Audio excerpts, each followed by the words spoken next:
It's done, Prabhuji. Thank you so much. My pleasure.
Hare Krishna, Hare Krishna, Krishna, Hare Hare, Ram, Ram, Ram, Ram, Hare. Welcome back. So, Hare Krishna Prabhuji, please accept our humble obeisances. Hare Krishna. We try to continue from where we left, 9th chapter. Let's see where we reach today. Om Namo Bhagavate Vasudevaya, Om Namo Bhagavate Vasudevaya, Om Namo Bhagavate Vasudevaya. Nigamakalpatarorkalitam phalam sukamaka tamrita dravasamyatam pipata bhagavatam rasamalayam mugaragorasika bhuvibhavakaha Narayanam namaskritya naram chaiva narottamam devim saraswatim vyasam tato jayam mudirayet Ashtaprayesha badreshu nityam bhagavata sevaya bhagavati tamashloke bhakti bhavati neshtiki Om Jnanatimirandasya Jnananjana Shalakaya Chakshurunmilitam Yena Tasmai Shri Gurave Namaha Sri Chaitanya Manobishtam Stapitam Yena Bhutale Swayam Rupakada Amahyam Dadadi Sapadantikam Vandeham Sri Gurun Sri Yuta Padakamalam Sri Gurun Vaishnavamscha Sri Rupam Sagrajatam Sakagana Raghunatan Vitam Tam Sajivam Sadvaitam Savadutam Parjana Sagitam Krishna Chaitanya Devam Shri Radha Krishna Padan Sakagana Lita Shri Vishakhanvitamscha He Krishna Karuna Sindhu Dinabandho Jagatpate Gopesha Gopika Kanta Radha Kanta Namostute Tapta Kanchana Gaurangi Radhe Vrindavaneshwari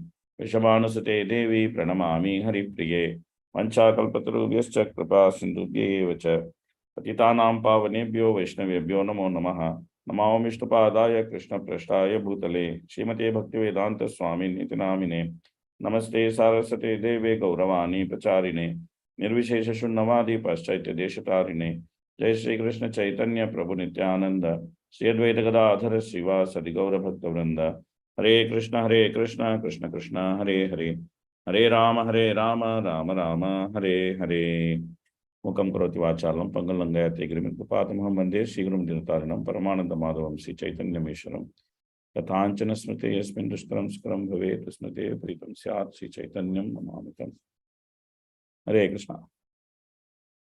So we'll just continue from where we left. So having answered the first question which was raised by Parishit Maharaj, which is about the position of the Jiva, whether he has really fallen or he has not fallen, what has happened to this guy, why this guy is there in this material world. Having addressed that question, now straight away, then Sukadeva Goswami is jumping into another topic, which is what happened in the beginning of creation. When Brahma was created, in the beginning of creation, what happened? So, which was the second topic which he asked for. So, in the beginning of creation, what are the events which led to Brahma creating this material world? So, this now he wants to explain. So, therefore, he's starting from 9.4. So, let's read some translations all the way up from 9.4. Please start reading. You should read quickly. O King, the personality of Godhead, being very much pleased with Lord Brahma because of his non-deceptive penance in Bhakti Yoga, presented his eternal and transcendental form before Brahma. That is the objective goal for purifying the conditioned soul. Okay, next, please read. Your screen is not visible. Oh, screen is not visible. How will you read? The screen is not visible. It's a real problem. Okay, please read. Text 9.5, translation.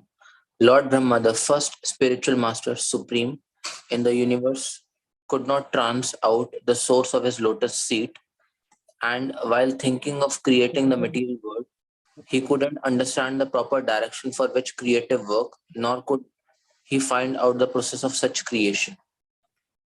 So basically, he is also born ignorant. Okay. Please read.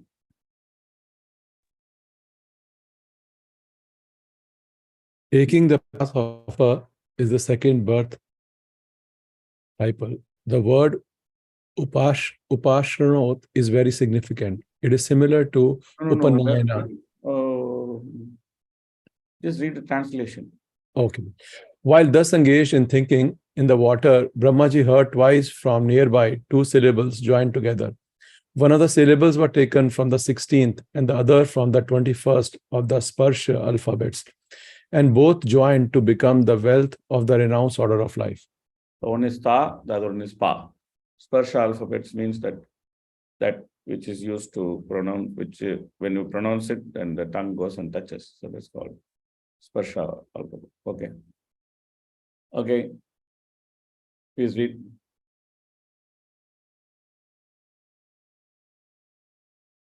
When he heard the sound, he tried to find the speaker, searching in all directions, but he was unable to find anyone besides himself. He thought it was wise to sit down on his lotus seat firmly and give his attention to the execution of penance as he was instructed.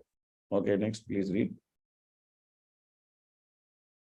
Lord Brahma underwent penances for 1,000 years by the calculations of the demigods. He heard this transcendental vibration from the sky and he accepted it as divine. Thus, he controlled his mind and senses, and the penances he executed were a great lesson for the living entities. Thus, he is known as the greatest of all ascetics. Yeah. So sometimes he does tapasya for 100 years of demigods, sometimes 1,000 years of demigods. It changes a little bit. So every day there is some change. But he does tapasya and he does austerity, and the Lord appears before him and instructs him. These things don't change. But how many days he does tapasya, or how much time he does tapasya, how much time he does austerity, what inspires him to do the austerity, these things keep changing. These are minor changes in everyday's details of Brahma. Not that every day he hears ta and pa. Now in the third canto, you will find the description of Padmakalpa, where Brahma doesn't actually hear tapa. He just gets inspired from within to do tapasya, and then he does tapasya. So it's not like every day is the same. So there's some changes from one day to another. Okay, please read next. The personality of Godhead, being thus very much satisfied with the penance of Lord Brahma, was pleased to manifest his personal abode, Vaikuntha, the supreme planet above all others. The transcendental abode is adored by all self-realized persons, freed from all kinds of miseries and fear of illusory existence. Yes. Okay, next. In that personal abode of the Lord, the material modes of ignorance and passion do not prevail, nor is there any of their influence in goodness. There is no predominance of the influence of time. So what to speak of the illusory external energy? It cannot enter that region. Without discrimination, both the demigods and the demons worship the Lord as devotees. Okay, next. The inhabitants of the Vaikuntha planet are described as having a glowing sky bluish complexion. Their eyes resemble lotus flowers, their dress is of yellowish color, and their bodily features very attractive. They are just the age of growing youth. They all have 4 hands. They are all nicely decorated with pearl necklaces with ornamental medallions, and they all appear to be effulgent. Okay, next. Some of them are effulgent like coral and diamonds in complexion and have garlands on their heads, blooming like lotus flowers, and some wear earrings. Okay, next. The Vaikuntha planets are also surmounted by various airplanes, all glowing and brilliantly situated. These airplanes belong to the great Mahatmas or devotees of the Lord. The ladies are as beautiful as lightning because of their celestial complexions, and these combined together appear just like the sky decorated with both clouds and lightning. Okay, next.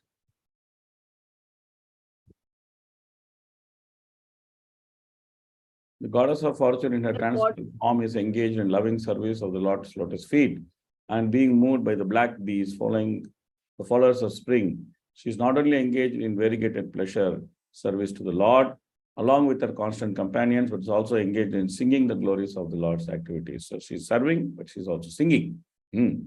Okay, next. The personality of Godhead, seen leaning favorably towards his loving servitors, his very sight intoxicating and attractive. Which one? Which verse you're reading? Lord Brahma saw the Vaikuntha planet. Planets of the personality of Godhead. Who Is is the this Lord of entire 16th devotee or? community. Is that on the screen? Yes, yes, Prabhuji. 15th. Okay. Lord Brahma saw in the Vaikuntha planets the personality of Godhead, who is the Lord of the entire community, of entire devotee community, the Lord of Goddess of Fortune, the Lord of all sacrifices, and the Lord of universe, who is served by foremost servitors like Nanda, Sunanda, Pralabha, Arhana, and his immediate associates. Okay, next. Text 16. The personality of Godhead, seen leaning favorably towards his loving servitors, his very sight intoxicating and attractive, appeared to be very much satisfied. He had a smiling face decorated with an enchanting reddish hue. He was dressed in yellow robes and wore earrings and a helmet on his head. He had 4 hands and his chest was marked with the lines of the goddess of fortune. Okay, next. The Lord was seated on his throne and was surrounded by different energies, like the 4, the 16, the 5, and the 6 natural opulences, along with the other insignificant energies of the temporary character. But he was a factual Supreme Lord, enjoying his own abode. Okay, next. Lord Brahma, thus seeing the personality of Godhead in his fullness, was overwhelmed with joy within his heart. And thus, in full transcendental love and ecstasy, his eyes filled with tears of love. He thus bowed down before the Lord. That is a way of the highest perfection for the living being, Paramahansa. Okay, next.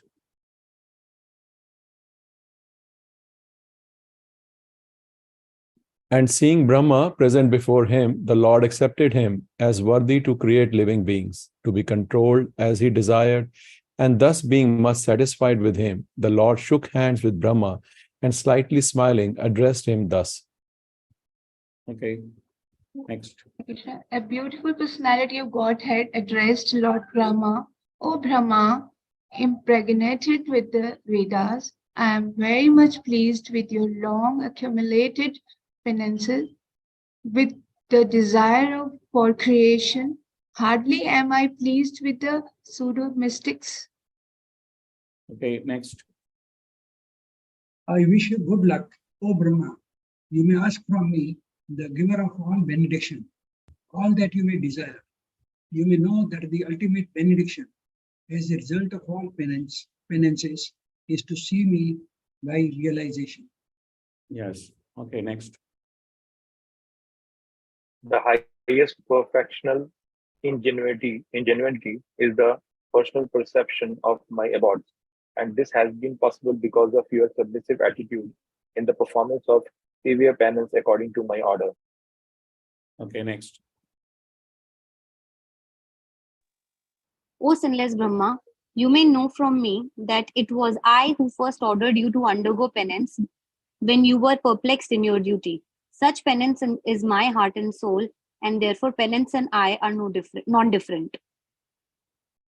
Okay, next. I create this cosmos by such penance. I maintain it by the same energy, and I withdraw it all by the same energy. Therefore, the potential power is penance only. Okay, so after that, Brahma starts speaking, then he asks few questions, then the Lord replies, that becomes Catur-Sloki. So that is the next section of this chapter. So we'll, up to this point, when the Lord has appeared before Brahma, we'll read the purports, and then we will go to the next section, which is the Catur-Sloki section. Okay, please read the purport.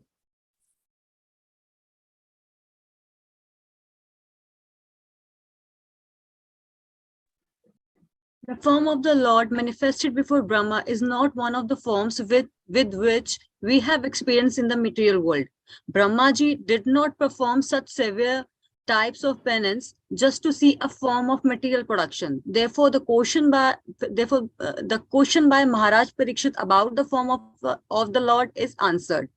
Thus, Srimad Bhagavatam is not a creation of mental speculators.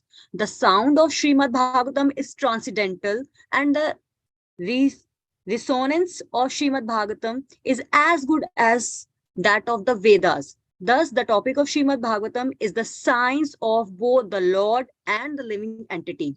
Regular reading or hearing of Srimad Bhagavatam is also performance of Bhakti Yoga, and one can attain the highest perfection simply by the association of Srimad Bhagavatam. Both Shukdev Goswami and Maharaj Parikshit attained perfection through the medium of Srimad Bhagavatam.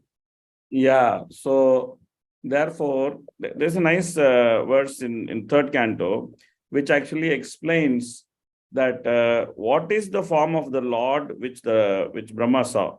So there he actually very clearly states that this form I am seeing is a very special form, and this form is not a normal form, all that he says. So this is what is confirmed here also. Of course, when you read third canto, you will actually read that particular prayer of Brahma. So there it will be very clear. So you can see that you can actually understand the Lord's form by actually seeing, by reading Srimad Bhagavatam. Bhagavatam actually very clearly explains that what is the nature of the Lord's form and what is the nature of the soul, and what is the nature of the conditioned soul, liberated soul. Everything is explained in Bhagavatam. And this will be clear in the Catur-Sloki also. Okay, please read next purport.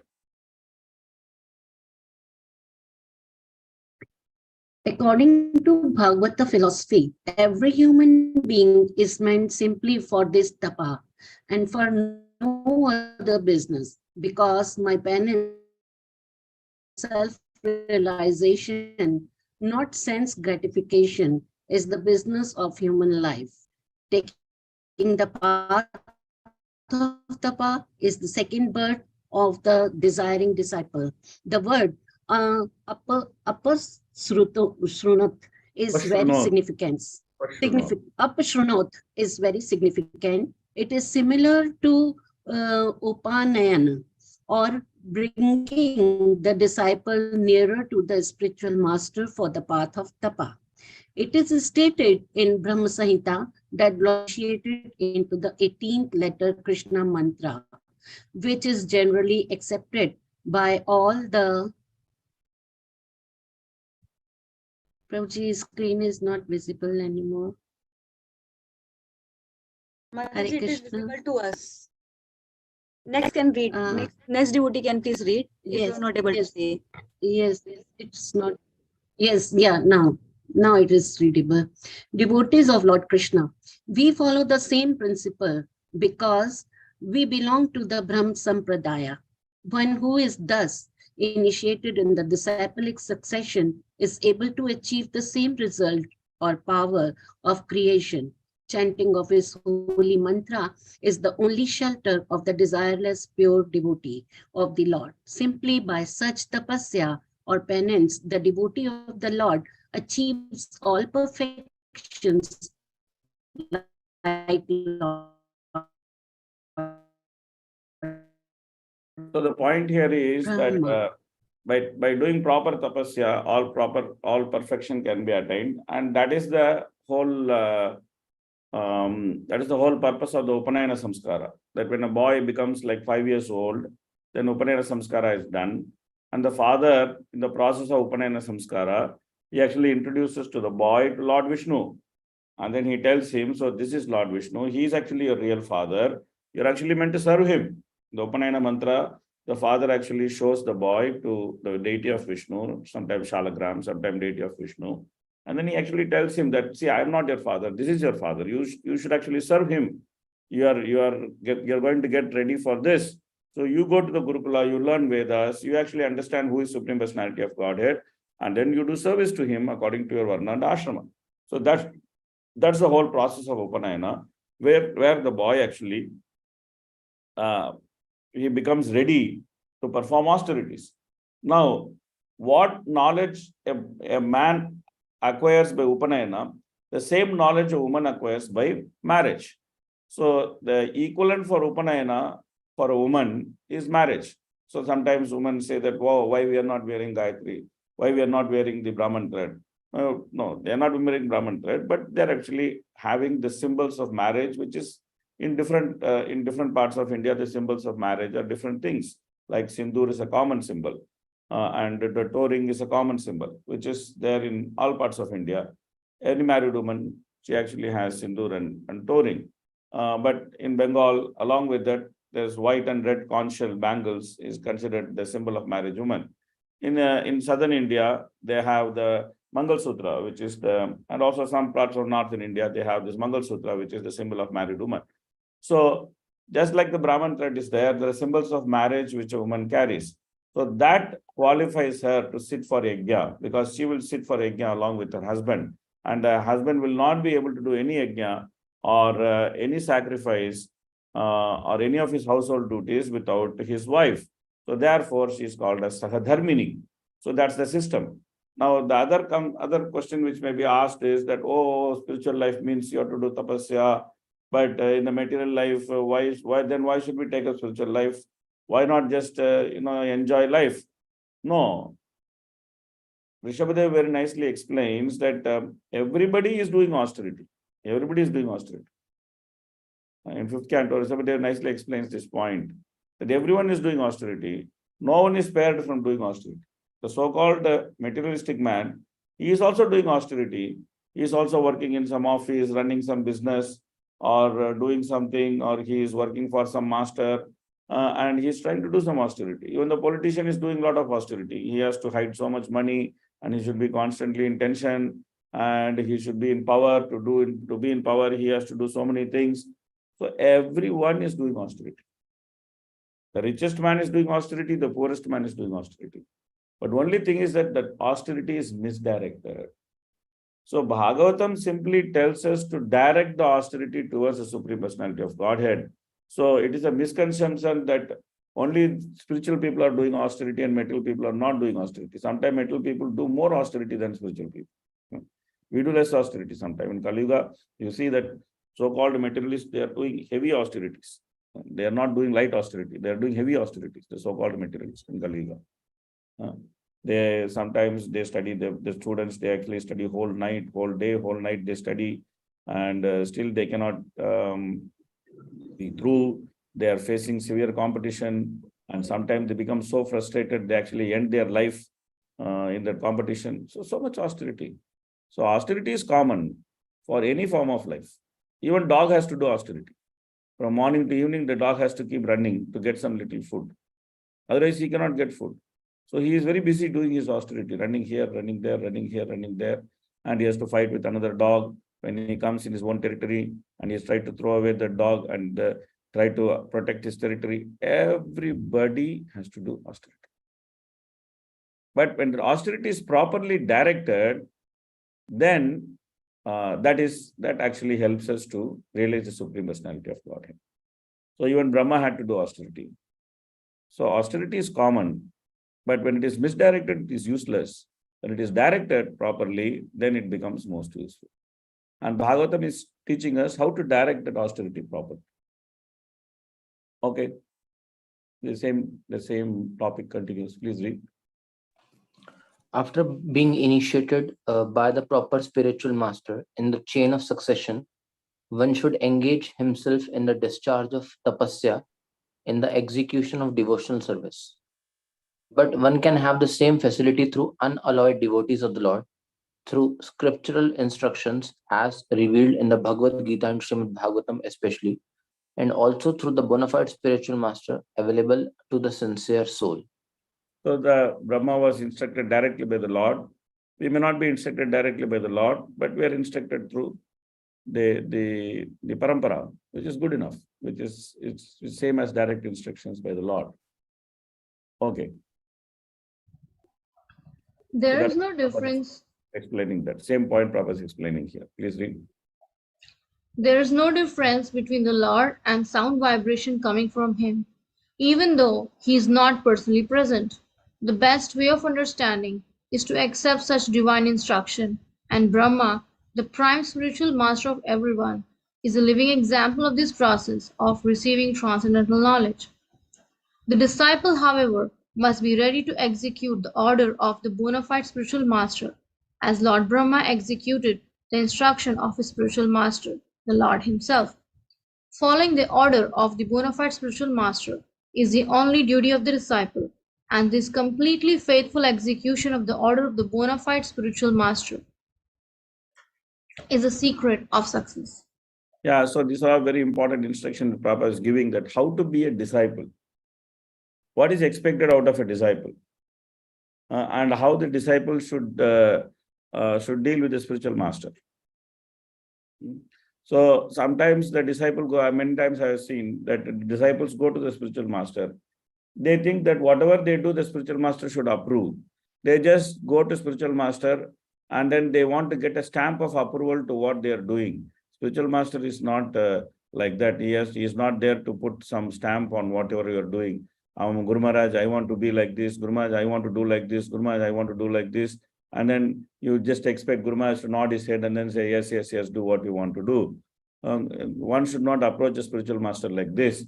One should simply approach the spiritual master to understand what the spiritual master is expecting from him and execute that order. And if one is not ready to do that, then better one not accept this approach the spiritual master. And sometimes people ask also spiritual master crazy questions. Sometimes people take husband and wife dispute to the spiritual master. Spiritual master is not marriage counselor. He is spiritual master. He is spiritual master. Sometimes they go and ask spiritual master, should I change my job? Should I do this business? Should I do that business? Should I buy a house? Should I invest my money in this? So many things people are asking spiritual master, which has got no connection with Krishna consciousness. A disciple is not meant to ask such questions to the spiritual master. Sometimes, when we see the situation of spiritual masters in ISKCON, sometimes it looks as if, these people are going through so much of austerity just to keep their disciples Krishna conscious. And all sorts of questions the disciples ask the spiritual master, they don't have any etiquette. They don't know, first of all, how to approach the spiritual master. Second is they don't know what to ask the spiritual master. The spiritual master is meant to be asked questions on how to progress in Krishna consciousness, not questions on how to progress in material life or how to make the material life very comfortable. He is not supposed to be asked such questions. He is supposed to be asked questions on how to progress in the spiritual life.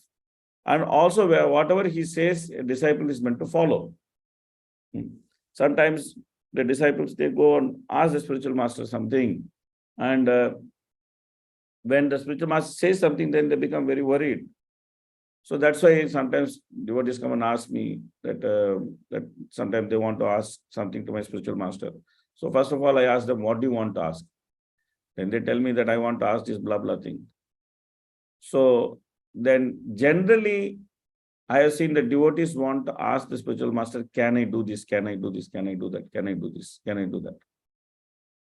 Generally, we should not ask spiritual master, can I do this? Can I do that? We should generally ask the spiritual master, what should I do? And you should be ready to do whatever he says. You can ask clarifications in that, but generally you should be ready to do whatever he says.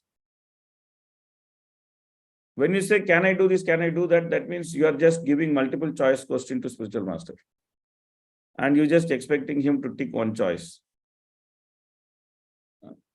So can I do this or can I do that? So that means the spiritual master should choose only between these two. No, he may have some other totally different idea that what you should do. So therefore, we should ask spiritual master questions which actually gives him the opportunity to say what he wants to say, not simply to choose from what we want him to choose. These are some things which we should consider when asking questions to the spiritual master. Okay, please read. There is undoubtedly trouble in executing the penance, but the trouble accepted in executing Bhakti Yoga is transcendental happiness from the very beginning, whereas the trouble of penance in other processes of self-realization, Dhyan Yoga, without any Vaikuntha realization ends in trouble only, nothing more. The material body there is no profit in beating the husk without grains. Similarly, there is no profit in executing troublesome penances other than the bhakti yoga for self-realization. The material body is overcast with 5 kinds of miserable conditions, namely ignorance, material conceptions, attachment, hatred, and absorption. Yeah, so actually, Prabhupada actually explains this very nicely, that in Bhakti Yoga, the austerity from beginning is also, it is very enjoyable. In Bhagavad Gita, Krishna says that austerity in mode of goodness is bitter in the beginning and sweet in the end. But the austerity in Krishna consciousness in Lord Chaitanya's movement is sweet in the beginning and sweet in the end. It is not even bitter in the beginning. It is also sweet in the beginning also. I was actually, previously I used to go every year to teach Bhakti Vaibhava to Punjabi Bagh temple. So I used to go to Punjabi Bagh and Chandigarh. And in that batch, all devotees, nice devotees were studying. I used to go there to get association, not to give association, because all stalwarts were there in that batch. Rukmini Krishna Prabhu was there. So many different stalwarts were there in the batch. So just to be with them and to hear them speak used to be great benefit for me. Even though I went there as a teacher, I got benefited more than most of the students, because all students are more intelligent and more mature than me. Anyway, the point of what I wanted to make was that I used to go there every year to teach Bhakti Vaibhava. And first I went, second year I went, and second year when I went, I saw that all the brahmacharis, they are actually eating boiled vegetables. The whole class used to be brahmacharis, all brahmacharis in the temple. At that time, all the brahmacharis were there, all the seniors were there in the temple. Now they are all become temple president over here and there. All of them have gone from Punjabi Bagh. None of them are there. A few of them are there. The rest of all have gone to, some of them Badhugar, some of them here, some of them there. Everybody has become temple president somewhere here and there. So they all using boiled vegetables. So I asked them that, hey, what happened to you all that you are just eating boiled vegetable? They said, Prabhuji, so many feasts, we are unable to tolerate so much feast. Every day paneer sabji, every day feast, every day some sponsorship, every day some feast. All our health is getting spoiled. So we just decided that on non-feast days, this will eat boiled vegetable. So what is our austerity? Our austerity is that we have to eat too many feasts. This is our austerity in Krishna consciousness. The too many feast, too much facility. That time Rohini temple was being built. And Murari Krishna Prabhu went and showed me the Brahmachari ashram. It was looking like a 5-star hotel. I told him, I saw the Brahmachari rooms. I said that, what is this? You're building Brahmachari room like this? He said, yeah, I don't want them to leave. I just want them to stay like that. So what is our austerity? Our austerity in Krishna consciousness is all from beginning, sweet in the beginning, sweet in the end. So we don't have some great austerity like, sometimes Vedic, even Bhaktivedanta Saraswati Thakur, during the Chaturmas, he used to follow very strict austerity, that he used to put rice on the ground, and then he used to tie his hands at the backside and lean forward, and whatever he could eat, he could actually eat. We don't even think of such austerities. So we do a little bit of austerity, we think, oh, too much, we have done austerity. So austerity is sweet in the beginning, sweet in the end. So we should take those austerities very nicely.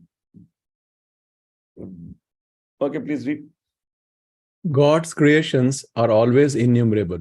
Even the leaves of a tree cannot be counted by a man, nor can the hairs on his head. However, foolish men are puffed up with the idea of becoming God himself, though unable to create a hair of their own bodies. Man may discover so many wonderful vehicles of journey, but even if he reaches the moon by his much advertised spacecraft, he cannot remain there. The sane man, therefore, without being puffed up, as if he were the God of the universe, abides by the instructions of the Vedic literature, the easiest way to acquire knowledge in transcendence. Yeah, so Prabhupada sometimes in other purport, Prabhupada makes fun of our aeroplanes, because in Vaikuntha, all the aeroplanes are made of gold. So Prabhupada says that the modern scientists, they are very proud of their aeroplanes, but they're simply going in aeroplanes that are made of aluminum. That's simply aluminum tube. This aeroplane which we go is simply aluminum tube. But Vaikuntha aeroplanes are made of gold, and they have so many different types of valuable gems which are fixed there. So Prabhupada says, where is the gold aeroplane? There's no gold aeroplane, only aluminum aeroplane. Why are we so proud of this aluminum aeroplane? So the opulence of the spiritual world is unimaginable when compared to the situation of the material world. And yet, the information from the spiritual world can be attained only from the scripture. So therefore, one should simply abide by the scripture. Otherwise, there will be a lot of waste of time. Yes, please read this analogy. The rope accepted as a snake may be illusion to a particular person, but the rope is a fact, and the snake is also a fact. The illusion of water on the hot desert may be illusion for the ignorant animal searching for water in the desert, but the desert and water are actual facts. Therefore, the material creation of the Lord may be an illusion to the non-devotee, but to a devotee, even the material creation of the Lord is a fact, as the manifestation of his external energy. So this is the famous example by the Mayavadis that considering the rope as a snake. So they use this example and they say that actually there is no snake. There's only rope. They say the rope is Brahman, the snake is the material world. So they say Jagat Mithya. Actually there is no snake. The snake only exists in the imagination. The rope is the reality, which is the Brahman. So they say Brahma Satya Jagat Mithya. But Prabhupada is using the same analogy to defeat the Mayavadis. He is saying that in order to consider the rope as a snake, there should be an original rope and there should be an original snake. Without an original rope and original snake, there is no possibility of considering the rope as a snake. So the snake may not be there in that particular place, but it doesn't mean that the snake is not at all there. There is actually a snake, and it will bite, and if you bite, it will die. Therefore, when the rope is seen as a snake, fear comes. So that's what Prabhupada says. So that means the real rope and the real snake, they are in the spiritual world. So in the material world, the rope is a reality, but it is actually seen as snake. That means what? That the temporary nature of the material world is a reality, but it is mistaken as permanent nature by the materialist. The materialist thinks that I am this body is permanent, I will not die. Like the Yaksha is asking Yudhishthira that what is the most wonderful thing in this world? And Yudhishthira is saying, Ahani Ahani Bhutani Gachanti He Himalayam Shesha Stavaram Ichanti Kimmascharya Mataparam.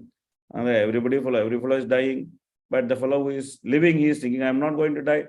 What can be more wonderful than this? So this is his answer.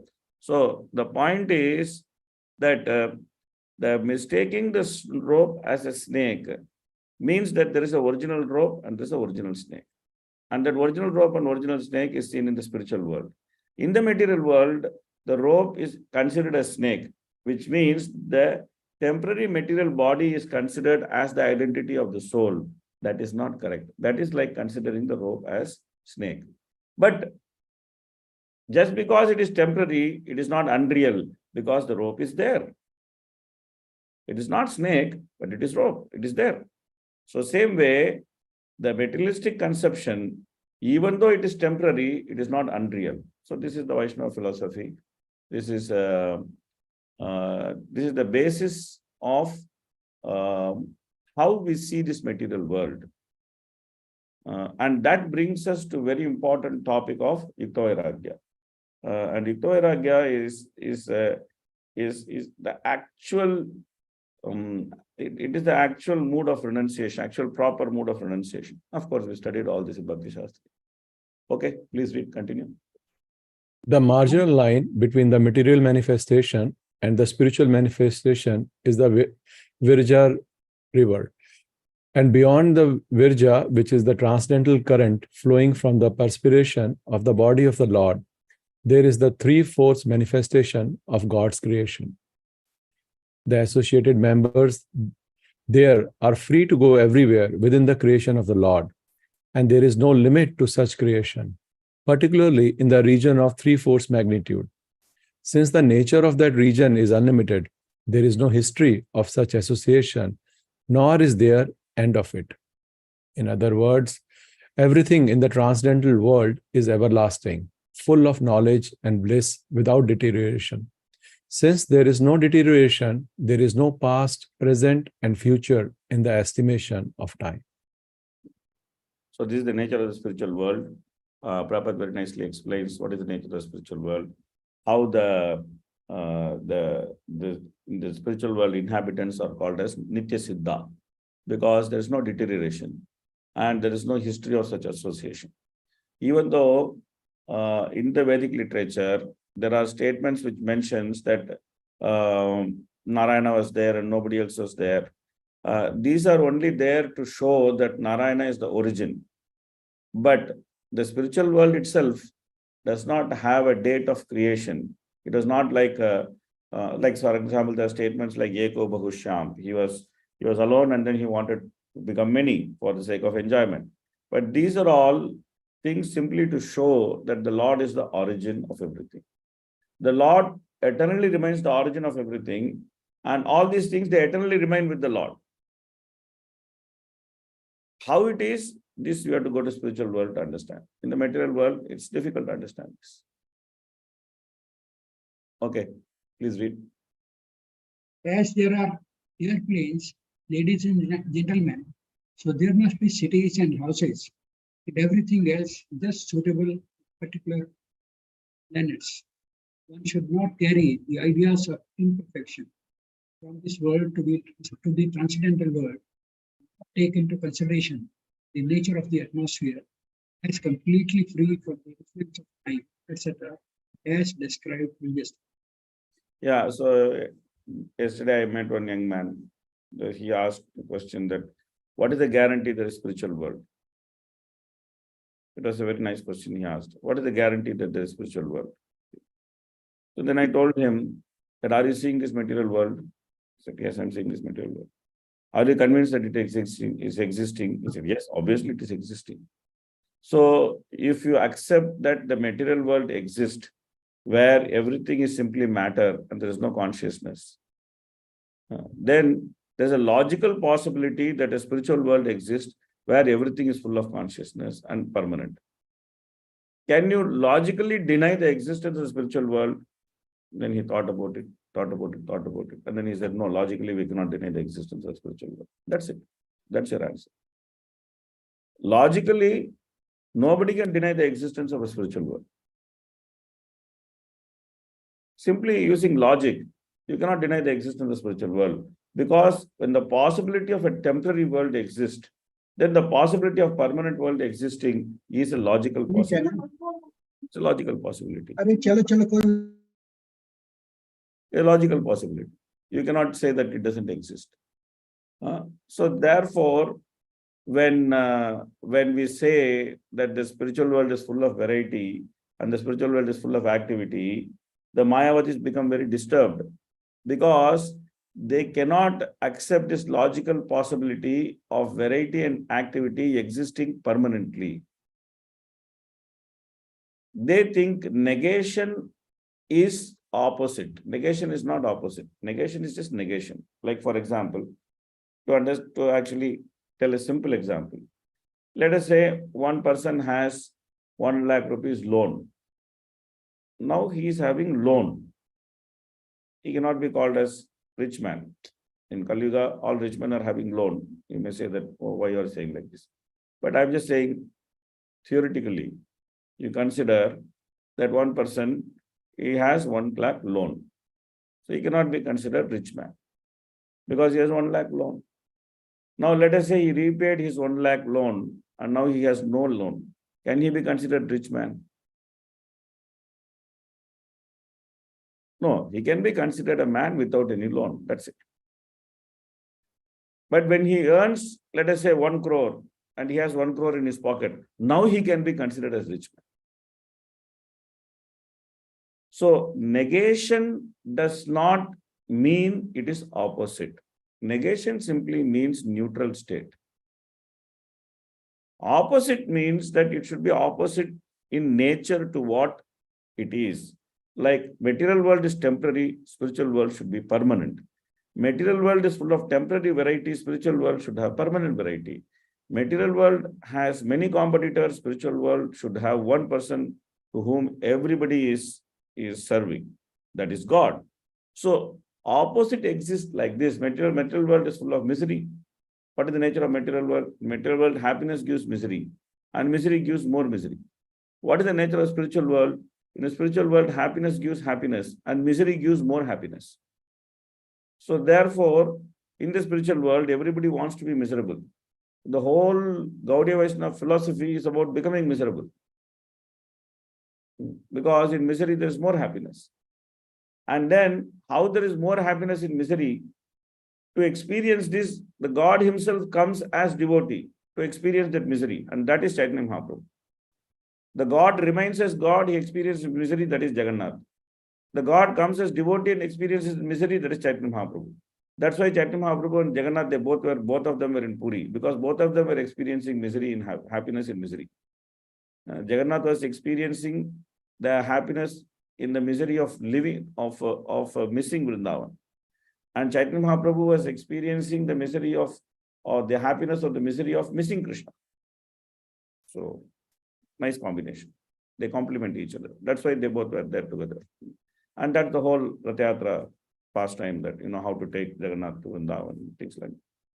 So, anyway, so tomorrow is Rath Yatra, so we can meditate on Rath Yatra pastime. Okay, so, okay, please read. When we speak a king, it is naturally understood that the king is accompanied by his confidential associates, like his secretary, private secretary, aide-de-camp, ministers, and advisors. So also, when we see the Lord, we see him with his different energies, associates, confidential servitors, extra. So Supreme Lord, who is the leader of the living entities, the Lord of devotees, sects the Lord of the opulences, the Lord of sacrifices, and the enjoyer of everything in his entire creation, is not only the Supreme Person, but also is always surrounded by his immediate associates, all engaged in their loving transcendental service to him. Sangha Upanga Astra Parshadam. This is what Bhagavatam says. That the Lord is never alone.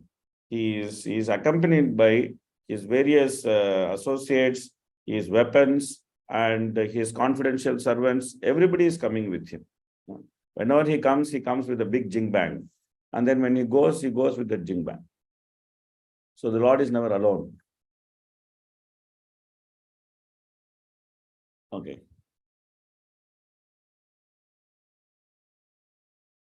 Okay, please read.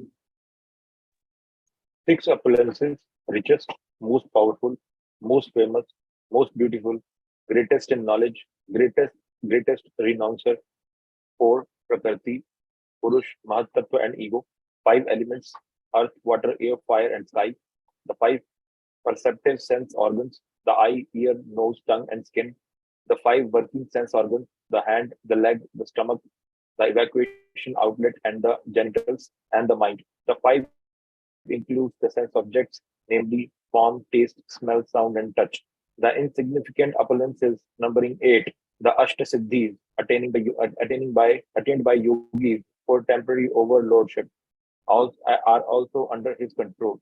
Out of his immensely charitable disposition, he can award some temporary powers to the yogis because of the yogis hankering after them.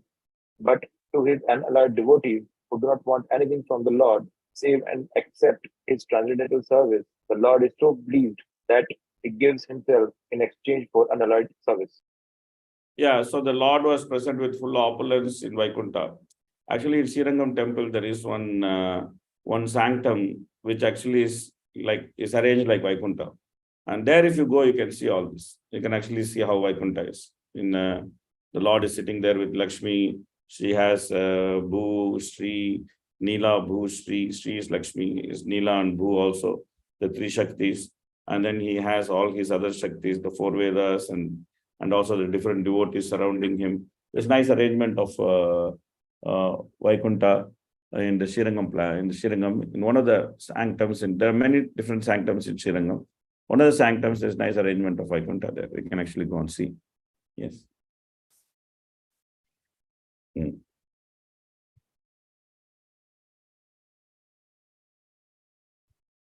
Okay, please read. Paramo Nirmat Saranam Satam, that is, the Srimad Bhagavatam, is meant for persons completely free from malice. This malicious nature in the conditioned soul continues even up to the stage when a person wants to be one with the Lord. Brahmaji believed in this art of Bhakti Yoga. He believed in the instruction of the Lord to execute tapa, and he discharged the function with great penance, and thus achieved the great success of seeing the Vaikuntha Lokas and the Lord also by personal experience. So the second shloka of Bhagavatam, as you know, it explains the qualification of one who is fit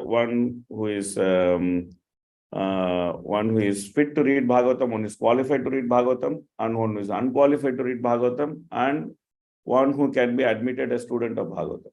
So these 3 points are discussed in the second shloka of Srimad Bhagavatam, first canto, second shloka. I am sure you studied that. That who is the person who is fit to read Bhagavatam? Who is the person who is fit to read Bhagavatam according to the second shloka? Pure devotees. Can you exactly point out what do you mean by that? No tinge of materialism is there in that person. Okay, I can accept it as an answer, but it is correct also, but it's not very accurate.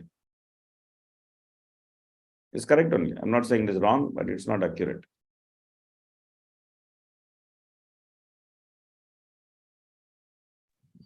Prabhuji, Anya Bhilashitam Shunyam. No. We are talking about second shloka of Srimad Bhagavatam. Usually those who are not motivated by any material desires. That's what he also said. But I said the answer is correct, but it's not accurate. Prabhuji, who is non-envious. Yes. Non-envious of anyone. Correct. Yes, it's there. It's there on the screen. Paramo Nirmat Saranam Satam. One who is qualified to read Bhagavatam is this person. Nirmat Saranam Satam. He should be a devotee and he should be non-envious. He is qualified to read Bhagavatam. Who is not qualified to read Bhagavatam?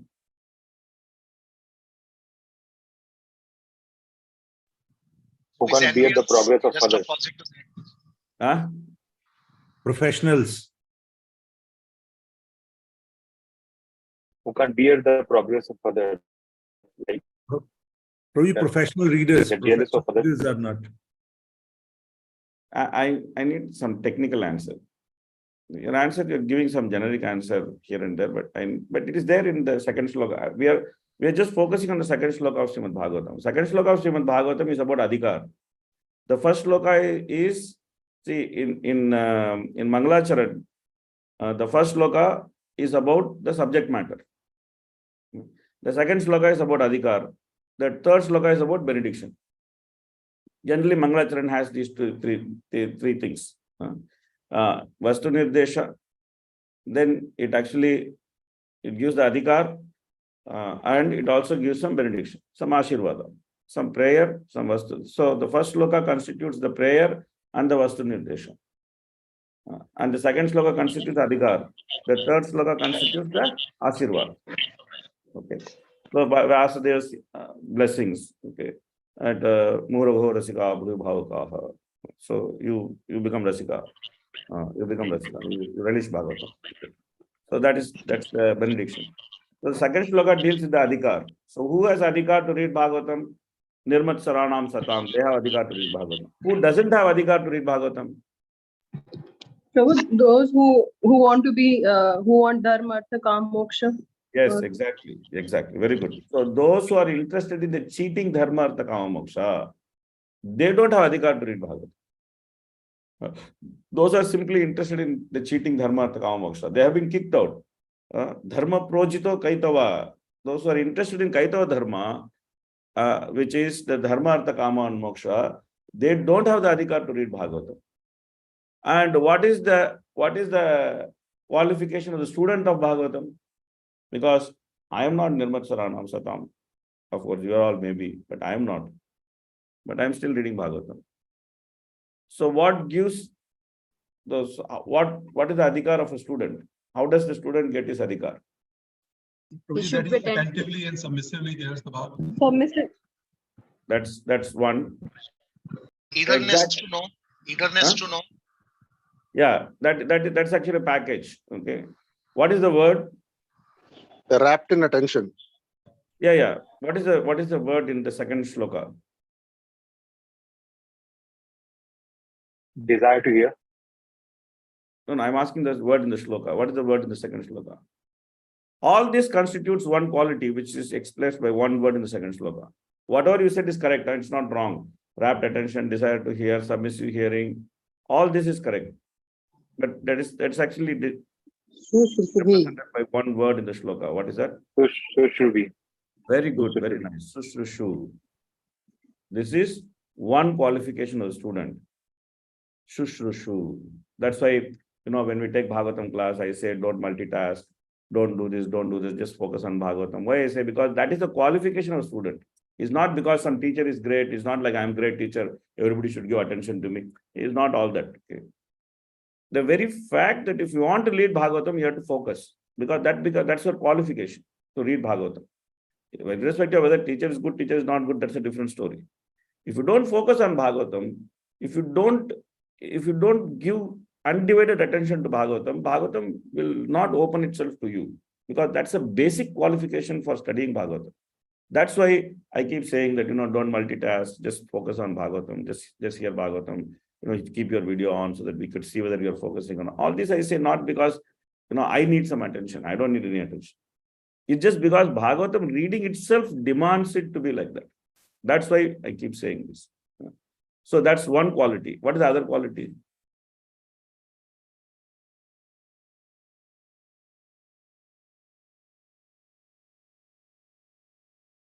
Prabhuji, Kritibi? Yes. What does Kritibi mean? Can you explain Kritibi? By the pious men? Yeah. Yeah. So that means, are we supposed to do Punya Karma? Devotion, Prabhuji, those who are practicing. Yeah. So Kritibi means strictly following the 64 Angas of Sadhana Bhakti. That's what it means. That's our piety. Our piety is to strictly follow the 64 Angas of Sadhana Bhakti. So that constitutes our piety. So that is the qualification for reading Bhagavatam. If you want to read Bhagavatam, then you should have these qualities, Kritibi and Sushrushu. You should follow the Angas of Sadhana Bhakti. And then you should have eagerness to hear. That's the most important thing. Eagerness to hear. When you have the eagerness to hear Bhagavatam, when you are very eager to hear Bhagavatam, then that becomes the qualification. Okay. Okay, we can say the word laulyam for this. Laulyam must be there. Laulyam is very high stage. It's a very, very high stage. If it is there, then you are already in this stage. Nirmat Saranam Satam. You are no longer a student. You already become Rasika. It's a very high stage that one is greedy to hear Bhagavatam. Greed makes a man blind. Materially also, greed makes a man blind. So spiritual greed makes a person completely blind to material world. That he knows only Krishna and he knows only sadhana bhakti and he knows only. So that's a very high stage. Laulyam is a very high stage. If it is there, it is very good, but it's not so easy. It's not so easy. Eagerness is more tangible. Is more tangible. It's not that it's not that greed should not be there. Greed should be there. That's our aim. We want to be there. We want to become greedy. So that for that we should have the eagerness. Like Parishit is greedy. That he doesn't want to eat, he doesn't want to sleep, he doesn't want to drink water. That's greed. That's Laulyam. He is greedy. He doesn't want to waste even a single moment He just wants to hear. That's greed. He's become blind to the demands of the material body. And the Goswamis are greedy. He said, Sankhya Purvaka Namagana Nidhipi Kala Vasani Krito Nidrahara Viharadadi Vijitau Chatyanti Dina Chayo. Nidra Ahara Vihara. They completely overcome the requirements of that. Nidra means sleeping, Ahara means eating, Vihara means different types of desires which the body produces. They become completely indifferent to that. That's greed. That's some level. If you have it, it is very good.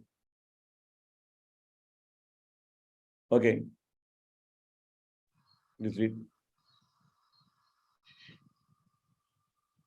Okay. Please read. The creation of the material world is not blind or accidental. Okay. And the order for other for self-realization. No. Lord Brahma has a great responsibility in delivering the conditioned soul. Okay. Therefore, he is very dear to the Lord. Brahma also does his duty very perfectly, not only generating living entities, but also by spreading his party for reclaiming the fallen souls. The party of Brahma is called Brahma Sampradaya, and any member of this party to date is naturally engaged in reclaiming the fallen souls of back home, back to Godhead. So we are all party workers. All the politicians use this word party.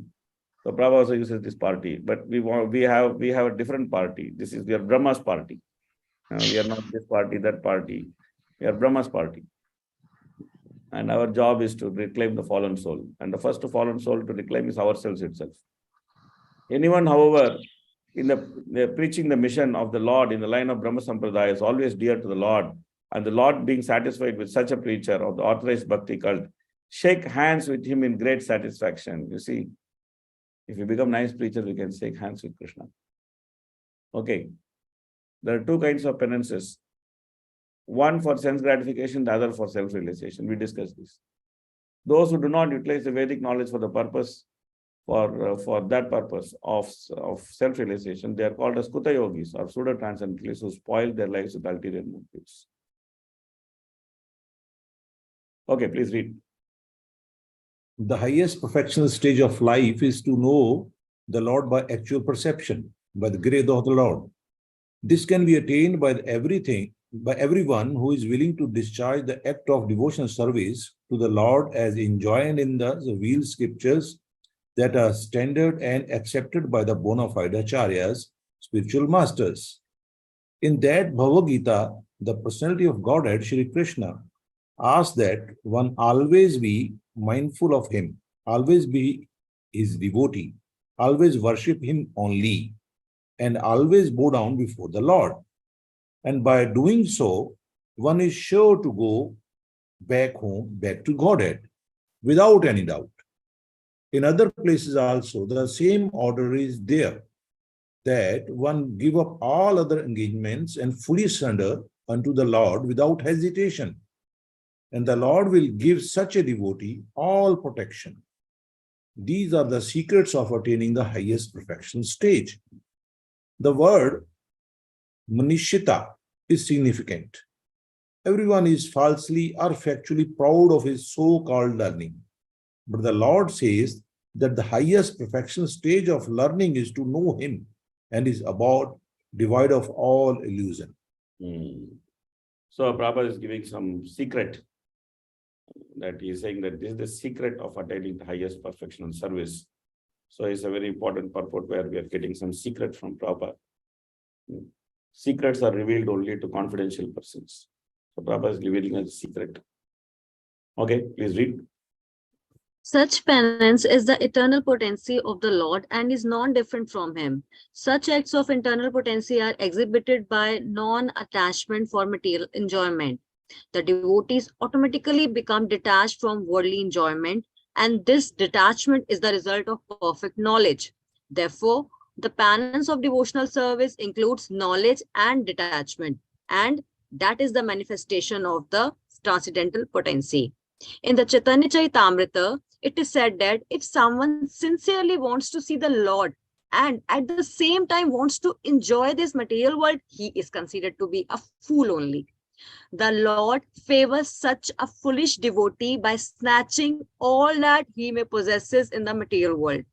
If such a foolish devotee of the Lord tries to recoup his position, then the merciful Lord again snatches away all that he may have possessed. By such repeated failures in material prosperity, he becomes very unpopular with his family members and friends. In the material world, the family members and friends honor persons who are very successful in accumulating wealth by any means. The foolish devotee of the Lord is thus put into forcibly penance by the grace of the Lord, and at the end of at the end, the devotee becomes perfectly happy being engaged in the service of the Lord. Therefore, penance in devotional service of the Lord, either by voluntary submission or by being forced by the Lord, is necessary for attaining perfection. And thus, such penance is the internal potency of the Lord. One cannot, however, be engaged in the penance of devotional service without being completely free from all sins. Therefore, only love and penance combined can please the Lord, and thus one is able to attain his complete mercy. He directs the sinless, and the sinless devotee attains the highest perfection of life. So Prabhupada very nicely explains in this purport that we have two options. Well, what is one option? We can actually give up all the material attachment ourselves and we can smilingly become Krishna conscious. Or Krishna will take away all the material attachment from ourselves and we can be cryingly Krishna conscious. So whether we want to be smilingly Krishna conscious or cryingly Krishna conscious is what we can decide. But now that we have come to Krishna consciousness, Krishna is going to drag us to success. So that is for us very, very clear, whether this lifetime or another lifetime or another lifetime, Krishna will drag us to success. That's clear. But if we cooperate with Krishna and if we smilingly be Krishna conscious, we can actually be happily Krishna conscious. If we don't cooperate with Krishna, and then if we try to hold on to material life, if we hold on to material things, anarthas, material desires, then we have to become cryingly Krishna conscious. That's the only difference. That's the only difference. So it's all about what we want to do. We can be smilingly Krishna conscious or cryingly Krishna conscious. That's the only difference. Prabhupada says that, that Krishna himself says, actually, Prabhupada what is explaining here is from Chaitanya Charitamrita. Krishna himself says that, oh, this devotee, he is a fool. He is running after material opulence. But Krishna says, I am very intelligent. Why should I give him material opulence? I'll take away everything from him. Then he will be forcefully surrendered to my lotus feet. Krishna says. This Krishna statement Prabhupada explains here. So therefore, the natural result of engaging in devotional service is that one should become pessimistic about this material world. That's the natural result of engaging in devotional service. One should become very optimistic about going to Vaikuntha, and one should become very pessimistic about this material world. In this material world, we are meant to be pessimist. This material world is good for nothing. Nothing good is going to happen here.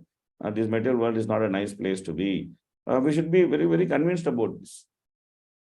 So we should become very pessimistic about this material world. If we start thinking, oh, this material world is a very nice place, it's so beautiful, such a nice places are there. I go and see here, I go and see there, and I have to see this place, this country, that country. Then we have to stay here only. One should become very pessimistic about this material world. Okay, 24 is a very nice purport. Whenever I get problem in my Krishna conscious life, I just come and read this purport. And then I become all right. It's a very magical purport. It's a very small purport. It's a very magical purport.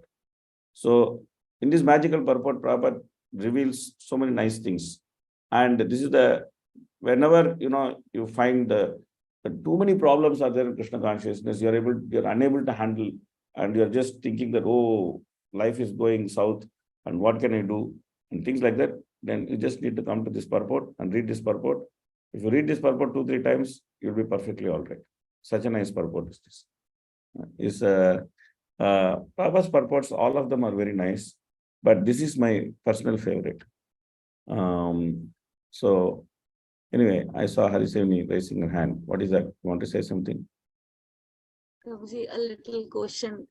Yeah. I know that, in the last session you said that sometimes we know the answer, but if we ask, so we get some good answer, like which will be very helpful. Prabhuji, again, the point, na dhanam, na janam, na sundari, the point comes that you already told in so many times that whatever has to come will come. So, but there is, there is a particular time, a person, if he is at 22, 20, 28 age, so automatically he thinks about the career, marriage. So what should be the consciousness? See, not That's everybody at pure 22 to 28 is, devotee.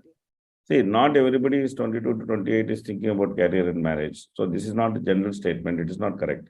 There are many boys whom I know who are brahmacharis who don't think about marriage or career. They are simply thinking about how to serve the movement. So in 22 to 28, so it's not like a general statement that everybody, of course, you're a woman, you should be like that. For a woman, marriage is compulsory. For a man, marriage is kama karma. Okay. For a man, marriage is a desired duty. For a woman, marriage is naimitic karma. When she becomes ready to get married, she actually should get married. Prabhupada says girls should get married at the age of 16. Of course, if you say these things, people will throw stones at it now. That's okay. Anyway, so the point is that there is no harm in marriage. There is no harm in having a career. There is no harm in these things. Like Arjuna is married. He is having a good career. He is actually a warrior. And he is very expert in his career. And he is actually growing in his career. That he gets promotion after promotion. That he had normal celestial weapons. Then he gets all the celestial weapons. Then he goes to Swargaloka to fight for the sake of demigods. And then he comes back with Pashupata. So he is getting nice promotion in his career.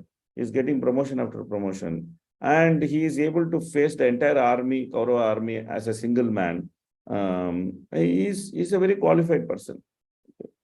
So career, marriage, these things are not a disturbance to Krishna consciousness as long as they are all done in line with Krishna consciousness. Like, for example, there is, like we are discussing, dharma, artha, kama, moksha is rejected. Okay. But in the material world, you cannot live without dharma, artha, kama, moksha. So what dharma, artha, kama, moksha is rejected? Cheating dharma, artha, kama, moksha is rejected. Original dharma, original artha, original kama, original moksha is not rejected. So what is original dharma? Savepamsam paro dharmo yeto bhakti rajokshade ahaitukya pratihata ye atma suprasidati. This is original dharma. Ahaitukya pratihata bhakti is original dharma. What is original artha? Vasudeve bhagavati bhakti yoga prayojitaka janayati asu vairagyam jnanam chet ahaitukam. Jnana and vairagya are original artha. What is original kama? Kamasya nendriya priti labho jiveta yavata. Jivasya tattva jigyasa narto echehe karma bhihi. Tattva jigyasa is original kama. The desire to inquire into one's constitutional question is original kama. What is original moksha? Vadanti tat tattva vidas tattva vijnanam advayam brahmeti paramatmeti bhagavan it sadyate.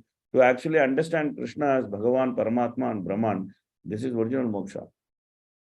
So this is not rejected in Bhagavatam. This is glorified in Bhagavatam. So householder life and career, all these things should be taken up in such a way that they become subservient to this. And they actually are adding taste to these things. That's what Bhagavatam is saying. Dharma sunushtita pumsam visvakshena katasuyaha na utpadayet yadiratim shramayevahi kevalam.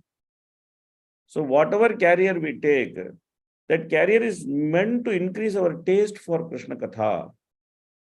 We should actually go through our career like that. Whatever life we live, it is actually meant to increase our taste for Krishna consciousness. We should live a married life like that. So if we are able to live like that, then there's no harm in married life. There's no harm in having children. There's no harm in having a career. There's no harm in having these things. Of course, a woman, to have a career is very difficult, but modern woman doesn't understand it. She thinks that career is something which she wants to have, but it's extremely difficult. Recently, I went to one country and they called me there because divorces are increasing there. And they wanted to see what we can do. So I went around the country, I met many people. Then finally I came back to the leaders and they said that here people are living beyond their means. So if you don't stop this, divorces will increase. You can't avoid it. If you want to live beyond your means, then men, women, everybody has to work, and they have to work very hard. They have to work, 2 jobs, 12 hours, 14 hours. And they do like this, then families will split. You can't avoid it. I told them, anyway, they said, it's not, anyway, these things cannot be corrected like this. It takes time. So that is why how to live married life, in Upadeshamrita, it's explained how to live married life. The first 2 shlokas of Upadeshamrita explain how not to live married life. The first shloka of Upadeshamrita deals with arjas. Arjas are unplanned. Vacho vegam, manasa krodha vegam, viva vegam, udropasta vegam, yetan vegan yo vishaheta dhiraha, sarvam api mam prativishasya syat. There is a concept called as window shopping. People go for window shopping. Means what? They are going with the clear intention of becoming victim of urges. That's called window shopping. You go there to get attracted to something and then buy it, which you have no idea that you are going to buy. And you don't require that also. You can simply buy it because it's like time pass.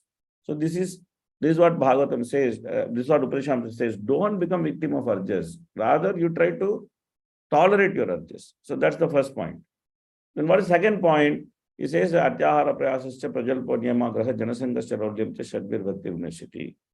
So what is the difference between the first shloka and the second shloka of Nectar of Instruction? The difference between first shloka and second shloka is, the first shloka is arji, it is unplanned. The second shloka is all planned activity. Atyahara is planned, Prayasa is planned, Prajalpa is planned, Niyama Graha is planned, Janasanga is planned, Laulyam is planned, everything is planned. It's all planned activity. And in a household life, there's a good chance for planning for Atyahara, for Prayasa, for Prajalpa, for Niyama Graha. Husband and wife are fighting. Wife is coming and complaining that the husband is making my life miserable. I asked her, why your husband is making life miserable? He's saying he's expecting me to cook. I said, it's very good. Why are you not cooking? Wife means you should cook. It's normal. You should cook. She said, no, I am working 3 shifts. So how will I cook? I am going for 2 shifts. I'm working 2 shifts. How will I cook? I said, why are you working for 2 shifts? She said, oh, I wanted to buy a house. So therefore, I'm working for 2 shifts. So I asked her, what did your husband say? My husband said, don't buy a house now. But I was insisting on buying a house because I told him that I can work for 2 shifts, I can make money, and then we'll buy the house. I said, you are putting mud on your own head, my dear. This is called prayasa. This is called prayasa. This is called prayasa. That you try to do something which is very hard to obtain. And in Grahastha life, it is very easy to do. Oh, my neighbor has good car, I don't have good car. My neighbor has bigger house, I don't have bigger house. Oh, my neighbor is like this, or my brother is like this, my sister is like this, I am like this. Waste of time. Prajalpa. So much to talk about in family life. Oh, this fellow did like this, that relative did like this man did like this, that man did like this. This marriage, that girl ran away, this boy did this, somebody died, somebody born. So much prajalpa, so much opportunity for prajalpa. And so much niyamagraha. You just make rules for yourself. It's not there in Shastra. You make rules for yourself. Like, no, man is equal to woman. It's not there in Shastra. Woman is separate, man is separate. Woman has her own glory, man has his own glory. This is what Shastra says. But woman doesn't want to accept it. She wants to think that she is inferior and then she should become equal to man. So therefore, this is all Niyamagraha. Janasanga. going and talking to various people who have no connection with Krishna consciousness unnecessarily. Like, I seeing now I'm seeing so many things happening that many devotees are becoming victim to financial fraud. Then someone is coming and telling that, oh, you have this much money, you give it to me, this much money and give it back to you. You can actually get 15% return, 20% return, 30% return for your money. Why are you wasting your money and getting only 6% return? I'll give 30% return. Okay, you give, the money doesn't come in return only. Devotees are becoming victim of financial fraud. Why? Janasangha, simply getting influenced by these cheaters. And what is the reason for that? Laulyam. They're so greedy. They're so greedy. And they give Krishna conscious reason for it. Arey, why did you lose so much money? I thought that he will give me 30% return. I will quickly have a lot of money and retire and then preach Krishna consciousness. Arey, if you have to quickly get a lot of money, preach and then retire and preach Krishna consciousness, Krishna would have given you a lot of money. So, by understanding and applying the 2 slokas of Nectar of Instruction, if one can frame one's family life and one's career, one can be perfectly Krishna conscious. There's no problem. There's no problem in having career, getting married, etc. It's okay. There's nothing wrong. Okay, please read this purpose. Thank you so much. In executing penance, one must be determined to return home, back to Godhead, and must decide to undergo all types of tribulations for that end. Even for material prosperity and name and fame, one has to undergo severe types of penances. Otherwise, no one can become an important figure in this material world. Why? Then should there not be served types of penances for the perfection of devotional services? An easygoing life and attainment of perfection in transcendental realization cannot go together. The Lord is more clever than any living entity. Therefore, he wants to see how painstaking the devotee is in devotional service. The order is received from the Lord either directly or through the bona fide spiritual master. And to execute that order, however painstaking is the severe type of penance, one who follows the principle rigidly is sure to achieve success in attaining the Lord's mercy. Thank you. Prabhupada very nicely writes in the purport. An easygoing life and attainment of perfection in transcendental realization cannot go together. Very simple. If you want to advance in Krishna consciousness, you have to take some pain. It's as simple as that. And if Krishna is sending us a lot of pain on the way, then he is helping us to advance in Krishna consciousness. So we should not complain. Oh Krishna, I am trying to serve you. Why are you making my life so miserable? He is trying to make our life so miserable so that we can actually show to Krishna how sincere we are. That's an opportunity. So in that opportunity, we can place that opportunity. It can be very painstaking. Sometimes we try to do some service. It is so frustrating. You try to serve devotees, but devotees in themselves, the devotees whom you are trying to serve, they themselves will criticize you like anything. And sometimes it's so frustrating, so painful that why, it is like this. Or sometimes you try to do something which is good for devotees. You can obviously see it is good for devotees. You're trying to do something, but it just doesn't happen. Just one thing after other just keeps coming and stalling the whole thing. And you start wondering why. I'm only trying to do something good. Why is this happening? Now the answer is here. Krishna wants to see how painstaking we are, how determined we are in trying to serve the devotees, in trying to serve Prabhupada, in trying to serve this movement. How determined we are. Are we able to face all the trouble and still pull on and try to do what mission we have to complete? Are we ready to do that? Or Are we like, trying to run away and then say, oh, I tried to do something, but no, Krishna, he's not letting me do. What can you do? I go home and sleep now. Are we going to be like that? So if you think that Krishna consciousness is going to be easygoing, sometimes people ask me, oh, Krishna consciousness, Krishna says, Sushukam Kartum Avyayam, but I'm going through so much trouble. Yes, if you go through the trouble, you'll understand it is Sushukam Kartum Avyayam. But if you think that Krishna consciousness, everything should happen like a magic wand, you want to do something, everything should happen nicely. Okay, Krishna can do that. Why Krishna needs you? Krishna doesn't need you. And Krishna is giving us some service. Krishna wants us to do it. And some difficulties come in that service. They are coming only because that's the only way we can show Krishna that we actually love him. Otherwise, there's no way to show him that we actually love him.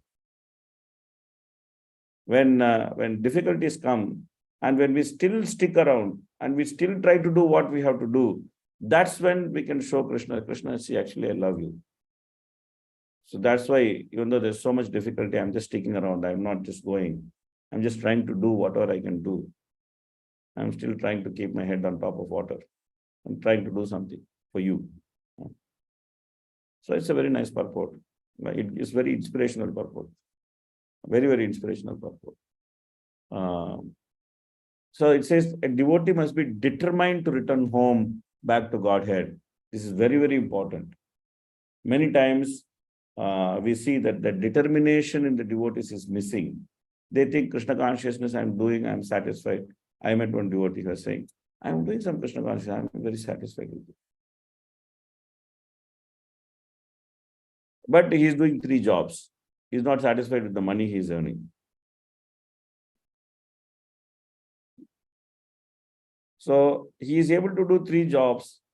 He is doing some nice service in the temple. He is doing so many things, but he is satisfied with his Krishna consciousness. Most dangerous thing to do, to be satisfied with our Krishna consciousness. This is the most dangerous thing to happen to a devotee. I am satisfied with what Krishna consciousness I am doing. No, we are determined to push ourselves to go back home, back to Godhead. And we discussed before, if you want to go back home, back to Godhead, we should miss Krishna. Without missing Krishna, we cannot go back home, back to Godhead. So are we missing our mobile phone or are we missing Krishna? We need to check. Okay, it's a nice purport. Okay, so now we go to the next section. So Brahma is going to ask questions and the Lord is going to reply. Okay, please read translations now. Lord Brahma said, O personality of Godhead, you are situated in every living entity's heart as a supreme director, and therefore you are aware of all endeavors by your superior. Kindly scroll this. Superior intelligence without any hindrance whatsoever. Next. In spite of that, my Lord, I am praying to you to kindly fulfill my desire. May I please be informed how, in spite of your transcendental form, you assume the mundane form, although you have no such form at all. Okay, next. And please inform me how you by your own self manifest different energies for annihilation, generation, acceptance, and maintenance by the combination and permutation. Okay, next. O Master of all energies, please tell me philosophically all about them. You play like a spider that covers itself by its own energy, and your determination is infallible. Okay, next. Please tell me so that I may be taught in the matter by the instruction of the personality of Godhead, and may thus act instrumentally to generate living entities without being conditioned by such activities. Okay, next.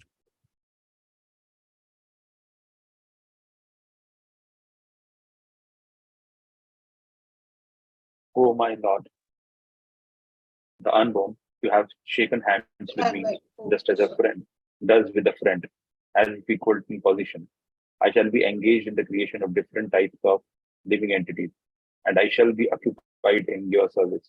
I shall have no perturbation, but I pray that all this may not give rise to pride, as if I were the supreme. Okay. So these are the questions of Brahma, and Prabhupada actually lists those questions for us. Brahma asked 4 questions. So in the next verse, Prabhupada actually lists those questions for us. So we'll read the purports that are related to these questions. Okay, please read the purport.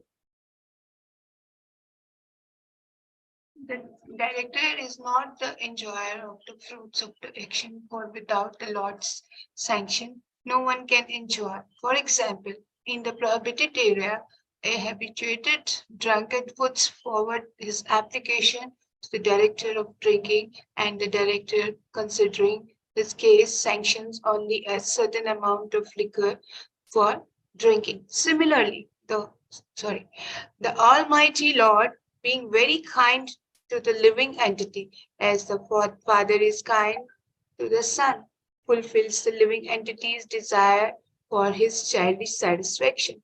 With such desires in mind, the living entity does not actually enjoy, but he serves the bodily within the unnecessarily without profit.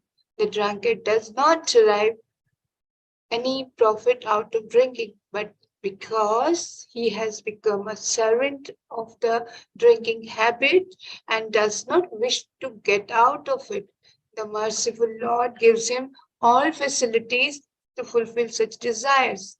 Oneness with the Lord, therefore, consists of detailing one's desire with the desires of the Supreme Lord. That makes for perfection of all desires. So Prabhupada gives this nice example that in some countries you can't drink, like in Dubai you can't drink. So if you want to drink alcohol, then you need to take special permission to drink alcohol. And then the government gives permission to drink alcohol, and there are designated places where alcohol is being sold. There you go and show the permit, you take the drink, and then you go, and then you sit in your home, and then you drink. So why it is being allowed? Because someone is habituated to drink. So the government's policy is to prohibit drinking, but still, because he is habituated to drink and he's so addicted to drinking, so the government gives some concession to this person by giving a license. So this is the conditioned soul situation, that generally the conditioned souls are not, the souls are not envious of Krishna, but a conditioned soul is a person who wants to become envious of Krishna. So therefore, he has been given the license to go and enjoy in the material world, and then he tries to enjoy. But he finds out that his desire to enjoy away from Krishna is actually giving him more and more misery. So therefore, Krishna consciousness means one should actually dovetail his desires with Krishna. Okay, please read.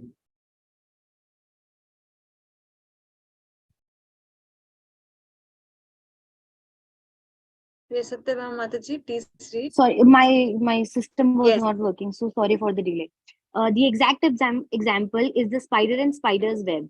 The web is created by the spider and it is maintained by the spider, and as soon as the spider likes, the whole thing is wound up within the spider. The spider is covered within the web. If an insignificant spider is so powerful as to act according to its will, why can't the supreme being act by supreme will in the creation, maintenance, and destruction of the cosmic manifestations? Okay, next. Everyone should know in clear consciousness that one is in the execution of all activities an instrument. To be instrumental to the direct will of the Lord is the natural constitutional position of the living entity, whereas to be an instrument in the hands of the illusory energy of the Lord is material bondage for the living entity.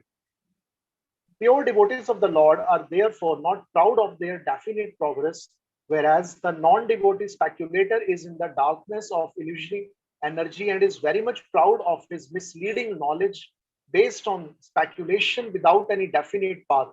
Lord Brahma wanted to be saved from that pitfall of pride, although he was posted in the most exalted position within the universe. Yeah, so Brahma wanted to always remain as the instrument of the Lord, And he always wanted to have that consciousness of being the instrument of the Lord. So both are big lessons for us, that that's what we should be. Sometimes people may say, devotees may say nice words to us, and devotees are normally very kind in glorifying other devotees because of their nature. The nature of devotees is that they are very merciful. So even if some devotee does some very little thing, they very nicely glorify the devotee. And but we should not think, oh, everybody is glorifying us, that means I'm a great man. So that is actually nonsense. So that is foolish. So therefore, Brahma is actually showing us by his prayers that one should not become victim of puja labha pratishtha. One should not become victim of that idea of puja labha pratishtha. And Raghunath Das Goswami says that when a devotee becomes attracted by puja labha pratishtha, it is like taking bath in donkey urine. That's what he says in Manasiksha. So therefore we should be very careful not to be attracted by this puja labha pratishtha thing, because it's so easy to get attracted. And the false ego is such that when people say nice things, then you become very big thing, where you feel very nice. Oh, people are talking nice things about me. Let me hear more about my own glories. Okay, please read. It is clearly exhibited here that the Lord Brahma is related to the personality of Godhead in the transcendental humor of friendship. A pure devotee may be related with the Lord in any one of the transcendental humors, even in the humor of parenthood, but the devotee of the Lord is always a transcendental servitor. No one is equal to or greater than the Lord. It is possible that some extremely powerful personality within or without the universe may sometimes show more power than the Lord himself. Still, the pure devotee knows that this power is a vibhuti delegated by the Lord, and such a delegated powerful living entity is never independent. Shri Hanumanji crossed the Indian Ocean by jumping over the sea, and Lord Shri Ramchandra engaged himself in marching over the bridge. But this doesn't mean that Hanumanji was more powerful than the Lord. Sometimes the Lord gives extraordinary powers to his devotee, but the devotee knows always that the power belongs to the personality of Godhead and that the devotee is only an instrument. The pure devotee is never puffed up like the non-devotee class of men who falsely think that they are God. It is astonishing to see how a person who is being kicked by the law of the Lord's elusive energy every step can falsely think of becoming one with the Lord. Such thinking is the last snare of the illusory energy offered to the conditioned soul. The first illusion is that he wants to become Lord of the material world by accumulating wealth and power. So here Prabhupada actually very nicely explains that how the Lord is always considered powerful, even though he gives nice analogy of Hanuman jumping and Lord going over the bridge. So one should not consider himself as more powerful. How does it practically translate? It practically translates as sometimes, some devotees think that the movement is dependent on them. Like sometimes they think, oh, I am helping ISKCON. Sometimes devotees have this idea that I am doing so much help for ISKCON. I am doing so much service for ISKCON. I am doing so much help for ISKCON. No, we are never in a position to help ISKCON. Whatever service we will be doing, big service, small service is okay, but we are never in a position to help ISKCON. We are always in a position to take help from ISKCON. And the greatest help we take from ISKCON is the service which ISKCON gives us. So we should never think that we are doing some favor to ISKCON by doing some service to them. This is all very neophyte mentality. Actually, whether we are giving some donation or whether we are doing some service, doesn't matter. That favor is actually bestowed upon us by Prabhupada. Prabhupada has given us the opportunity, Krishna has given us the opportunity to utilize money in his service, to utilize some intelligence in his service, to utilize some skill in his service. We should always consider the service or the opportunity to give something as a privilege. We should not consider it as a favor which we are doing. We should consider it as a privilege which it is given to us. Service is always a privilege which is given to us. It is not a favor which we are doing. Sometimes people get very upset that, oh, I'm doing so much service, nobody recognizes my service. That means they think there is no Krishna. They think that Krishna is not there. People get so upset by this. Oh, there's no recognition at all. Of course, we should recognize devotees. We should glorify them. We should do, because when devotees don't have maturity in Krishna consciousness, that's how they will actually get enthused, by getting some recognition, by getting some nice words, by getting some glory, by getting some nice position or some power or whatever it is. Then they become very enthused to serve, because that's what they are looking for. That's what is something which is interesting to them. But as we mature in Krishna consciousness, we should actually understand that looking for recognition in Krishna consciousness is not very intelligent. It's not very intelligent. If we are thinking that nobody is recognizing me, that means we are thinking that there is no Krishna. That is very atheistic mentality. That Krishna is there. He is seeing what we are doing. He is saying, Upadishta Anumanta cha bharta bhakta maheshwaraha pramasmeti chapikto dehesmin purusha paraha. Krishna is always situated in the heart. He is always seeing what we are doing. He is seeing whatever good we are doing. He is seeing whatever bad we are doing. Everything Krishna is seeing. So where is the question of no recognition? Where is the question of no recognition? So the idea of no recognition comes when we think that there is no super soul, or we think that the super soul is very theoretical. We don't practically feel that, oh, somebody is watching me. And Krishna is actually watching me. Krishna is seeing what I'm doing. Krishna knows what I'm doing. We are not satisfied with that. Then Krishna knows what I'm doing. We want somebody to come and tell us, oh, Prabhuji, you are such a great man. You are doing such a nice service. Without you, you know what will happen, how this movement will suffer. Nobody knows. Without this movement, we have been suffering. That we know. Nobody needs to know. For time immemorial, we have been taking different body, kicked into from one womb into another womb by Maya. Till we read Prabhupada books, till we actually understood, I am not this body, I am a spirit soul. So we are actually suffering without ISKCON. ISKCON is not suffering without us. These are some things which we should very clearly understand.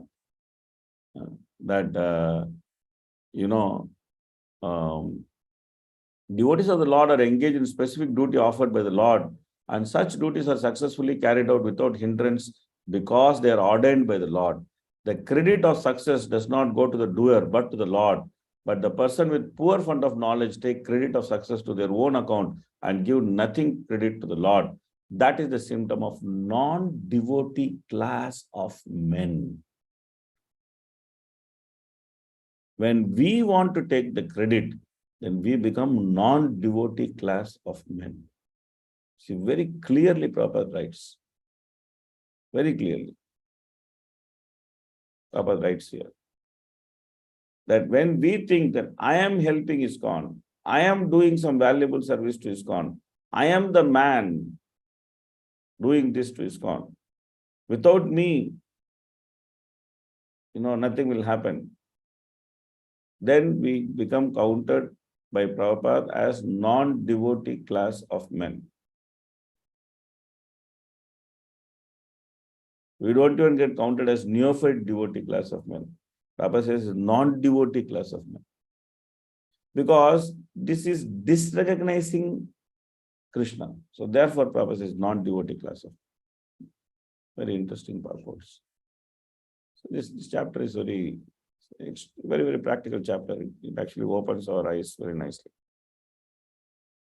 Okay, from 31 onwards, let's see the translation. Let's go on. Okay, please read quick. The personality of God had said, knowledge about me as described in the scriptures is very confidential, and it has to be realized in conjunction with devotional service. The necessary paraphernalia for the process is being explained by me. You may take it up carefully. Shri Bhagavan Vacha Jnanam Paramaguhyam Me Yad Vijnana Samanvitam Sarahasyam Tadangam Cha Grahana Gatitam Maya. Sarahasyam is explained as Prema Bhakti. Tadangam is explained as Prabhupada says Sarahasya means devotional service. Tadangam cha necessary paraphernalia. That is explained as Sadhana Bhakti. So the secret is Prema Bhakti, and the way to attain that is Sadhana Bhakti. So both of them are explained by the Lord in Catur-Sloki. The knowledge part, Jnanam Paramaguhyam, this Paramaguhya Jnana, yet Vijnana Samanvitam, which is filled with realization, that is explained in the first two verses. That is explained in the first two verses. So the Sarahasyam is explained in the third verse, and Tadangam is explained in the fourth verse. So in one sense, the first two verses of Catur-Sloki can be called as Sambandha, and the third verse of Catur-Sloki can be called as Prayojana, and the fourth verse of Catur-Sloki can be called as Avideya. So this way, the four verses of the Catur-Sloki, they explain the complete science of Krishna consciousness very nicely. So this is the preliminary verse which Prabhupada actually, which Krishna speaks before going into Catur-Sloki. So now what we'll do, we'll read the translation and then we'll directly read the purport, because these are all important shlokas and we just read the purports and go one after other. Okay, please read the purport.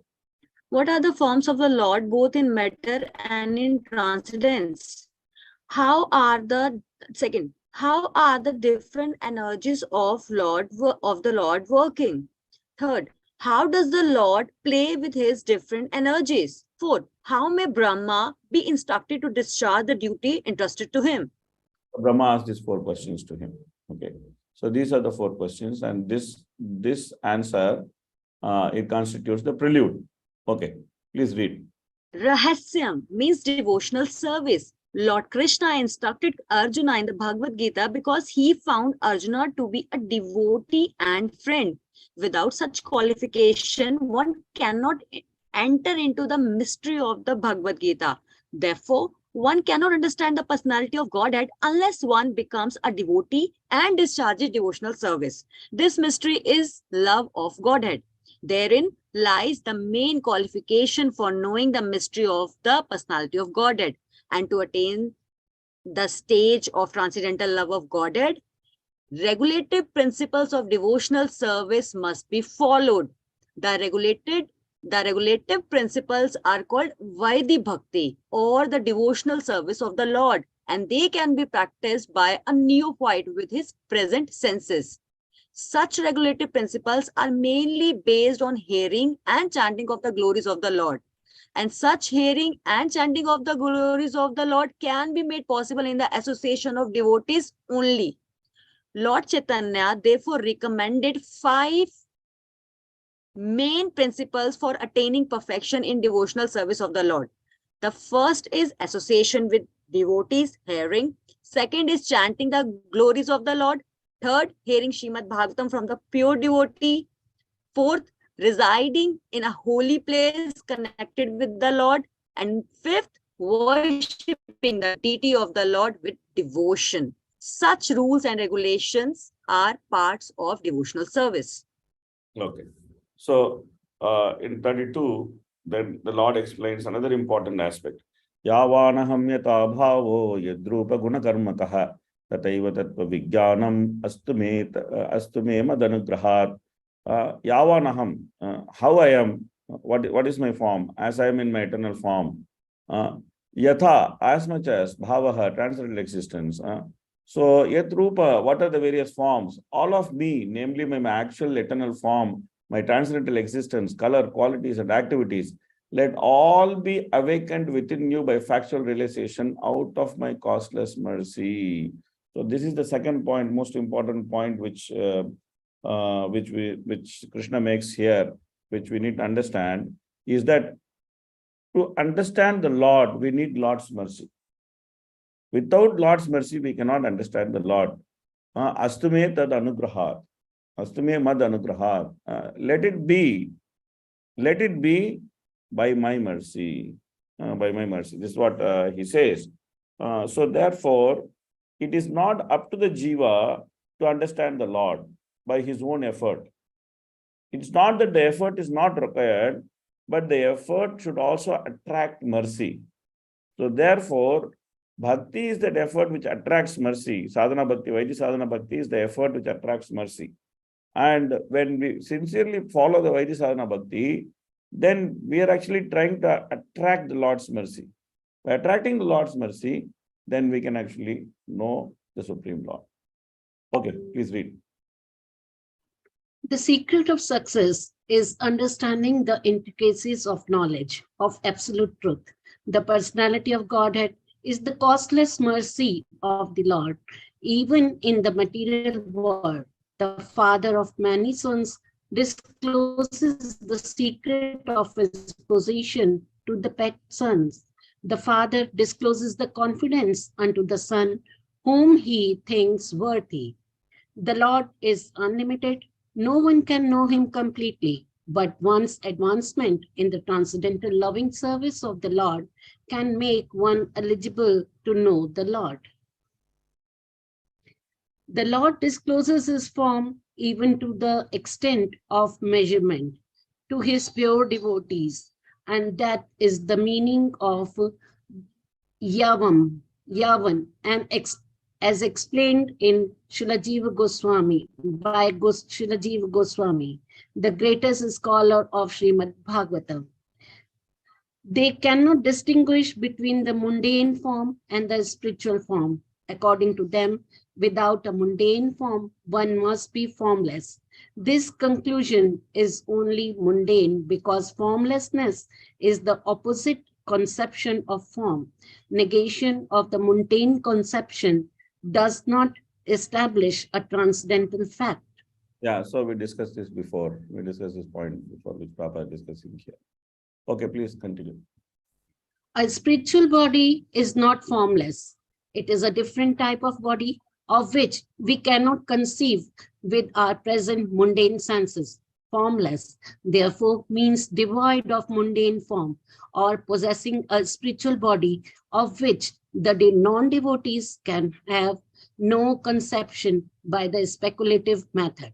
The Lord discloses to the devotee his unlimited varieties of transcendental bodies, all identical with one another with different kinds of bodily features. The Lord has unlimited numbers of transcendental qualities, and one of them is his affection for his unalloyed devotees. Srimad Bhagavatam is full of such activities of the Lord in relationship with his devotees, and the non-devotees have no knowledge of such pastimes. All these descriptions of the transcendental nature of the personality of Godhead are factual realizations by the devotee of the Lord, and by the causeless mercy of the Lord, they are revealed to his pure devotee and to no one else. So the first sloka of Catur-Sloki starts, Ahameva samevagre nanyad yad sadasat param paschadaham yaye tacha yo vashishyeta sosmyaham. We actually don't have time to cover the Chaitanya Charitamrita explanation of these Catur-Slokis. So Prabhupada gave explanation to Catur-Sloki in two places. One he gave in Bhagavatam, the other he gave in Chaitanya Charitamrita. Because in Chaitanya Charitamrita also this Catur-Sloki appears. So therefore, I request you to read the explanation which is there in Chaitanya Charitamrita in your own time, because it's a slightly different treatment. In Bhagavatam, Prabhupada focuses mainly on defeating the Mayavada conception, Mayavada explanation of the Catur-Sloki. But in Chaitanya Charitamrita, Prabhupada actually gives a slightly different treatment, and he also touches some broader topics in the Catur-Sloki itself. So therefore, if you actually read both the purports, this purport and that purport, then you will get a complete full understanding of Catur-Sloki as explained by Prabhupada, which is a very good reading for all of you. So please try to read this in your own time, because normally when when I take this section, I normally take more time. This is one. And second is that I generally read the entire purport of the Catur-Sloki. Ask students to read the entire purport of Catur-Sloki, both in Bhagavatam and in Chaitanya Charitamrita. So it takes a lot of time, but unfortunately, we don't have that kind of time in our hands. That if we have to do this, we'll keep doing Catur-Sloki itself for another 2 classes, which we don't have time. So we'll go through parts of Catur-Sloki purport, like normally we are doing with other shlokas. But I humbly request all of you, please don't fail to read the explanation in Chaitanya Charitamrita. I am assuming that you have already read this explanation in the in Bhagavatam. If you have not read, please read the entire purport word by word. Word by word, read the entire purport. And please read the Chaitanya Charitamrita purport also. Then you will actually see that Prabhupada covers a wide variety of topics in both the purports. Primarily in the Bhagavatam purport, Prabhupada has devoted his time or his entire explanation to defeat the Mayavada explanation of the Catur-Sloki. Okay, please read.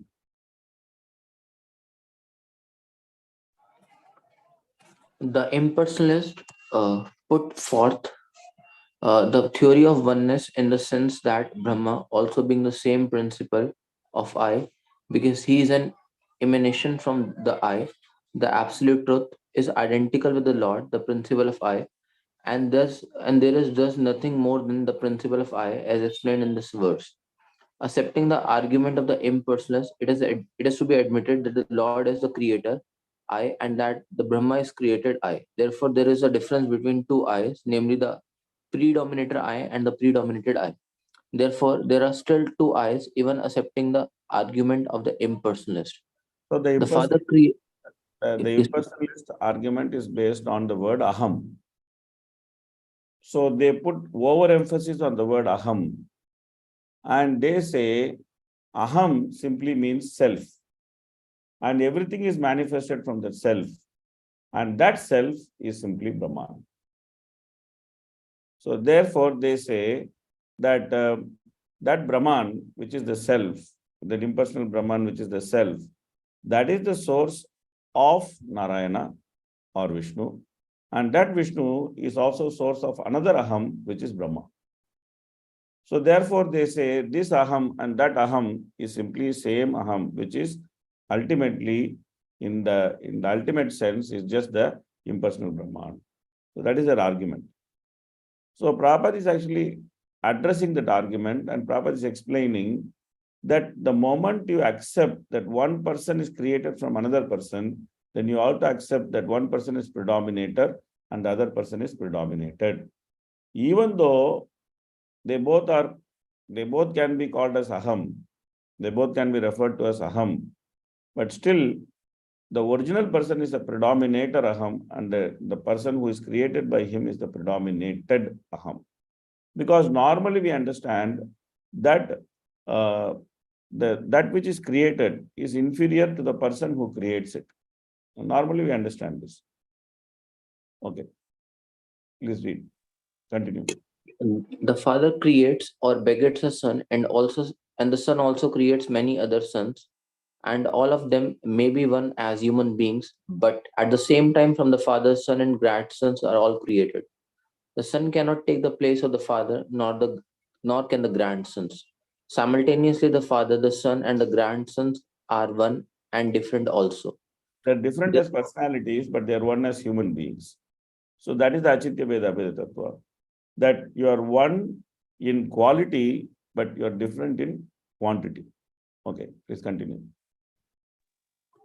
Therefore, the relatives of the creator and the created, or the predominator and the predominated, relativities of the creator and the created, or the predominator and the predominated have been differentiated in the Vedas by saying that the predominator I is a feeder of the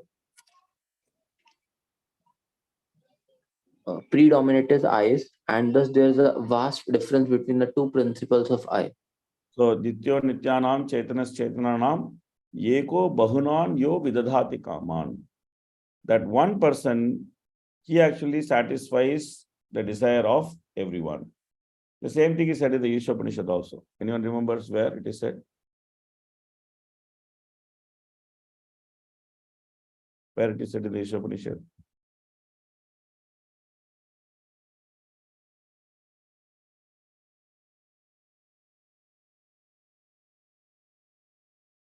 Yatatat yatortan vividadhayak chasatibhya samabhyaha.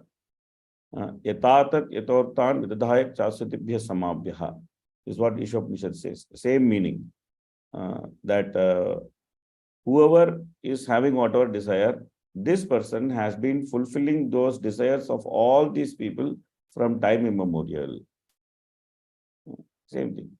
The predominator and the predominated principle is explained in the Isha Upanishad also. Okay, please continue. Therefore, in the ultimate issue, both the predominator and the predominated are persons. Okay. For realizations of one's self in spiritual psychology, it may be convenient to assume oneself to be the same principle as the absolute truth, but there is always a difference of the predominated and the predominator, as clearly pointed out here in this verse, which is grossly misused by the impersonalist. Therefore, the form of the Lord exists in all circumstances of creation, maintenance, and annihilation. The Vedic hymns confirm this fact in the statement Vasudeva idam agra asin na brahma na cha sangshankara eko narayana asin na brahma neshena, etc. Before the creation, there was none except Vasudeva. Therefore, the difference between the created and the creator is always there, although both the creator and the created are of the same quality.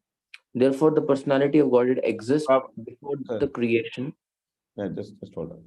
So, Prabhupada says the other feature of the statement, the Prabhupada, if you see in this purport, in the following place, in the following from here, Prabhupada will say the other feature means Prabhupada is changing, then going to the next subject matter which he wants to discuss about the purport. The first subject matter Prabhupada discussed was how the Mayavadis are wrong in assuming that there is no predominator and predominated and everything is impersonal. Now, the second feature which Prabhupada wants to bring up is the supreme truth is Bhagavan or the personality of Godhead. Like one may say that like the Brahmavadis are accepting that the Lord is transcendental, but they are saying in the ultimate sense, everything is impersonal. So that's the difference between the Brahmavadis and Mayavadis. The Mayavadis declare the form of the Lord as material. The Brahmavadis are not saying the form of the Lord is material, but they are saying, but ultimately it is all impersonal. So now that also has to be defeated. Ultimately, it is a person that has to be established. Now, Prabhupada starts discussing about that point. Okay, please read. Therefore, the personality of God exists before the creation, and he exists with all transcendental varietedness in the Vaikuntha Lokas. Yeah. So, if you see this Vedic statement, it says, Vasudeva va idam agra asin, na brahma na cha shankara na eko narayana asin, na brahma neshanaha. So, here it is said, eko narayana asin. Eko narayana asin means only Narayana existed. Now, only Narayana existed should not be taken as that Lord is alone. When it is said only Narayana has existed, then it should be understood that Lord existed with his variegated paraphernalia in the spiritual world. Prabhupada gives the example of the king. When we say the king is coming, it is understood that the king is coming with his army. It is not that the king is coming alone. When we say that king is coming, then we say that, oh, the king is coming with army. He may not be coming with so many, he is not coming with his son, he is not coming with his daughters, but the king alone is coming. When you say like that, it's not that he is coming alone, he is coming with his army. Others are not accompanying him. Those who are excluded by the statement, they are not accompanying him, but he comes with his own variegated stress.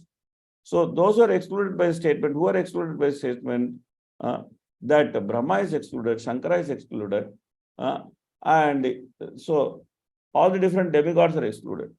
So they were not there, but the Lord was there with his eternal associates. So there, the eternal associates are not excluded. So that's another point. So therefore, the Lord in the ultimate source is actually personal. He is not impersonal. Okay, and the evidence which is given to that is Bhagavatam 3.7.37 is a very it's a very important shloka. It is quoted many places that Tattvanam Bhagavate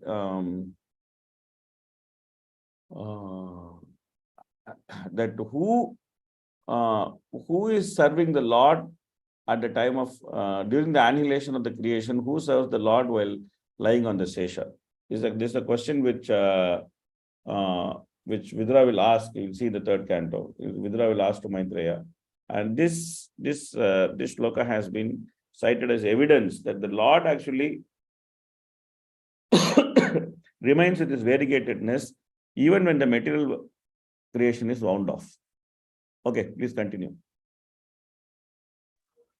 The impersonalist educes no activity in the Supreme, but in this discussion between Brahma and the Supreme Personality of Godhead, the Lord is said to have activities also, as he has his form and quality. The king or the head executive of a state may not be seen in the government offices, for he may be engaged in royal comforts. Yet it should be understood that everything is being done under his direction and everything is at his command.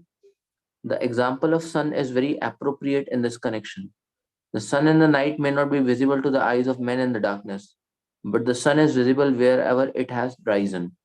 That the sun is not visible to the eyes of the inhabitants of a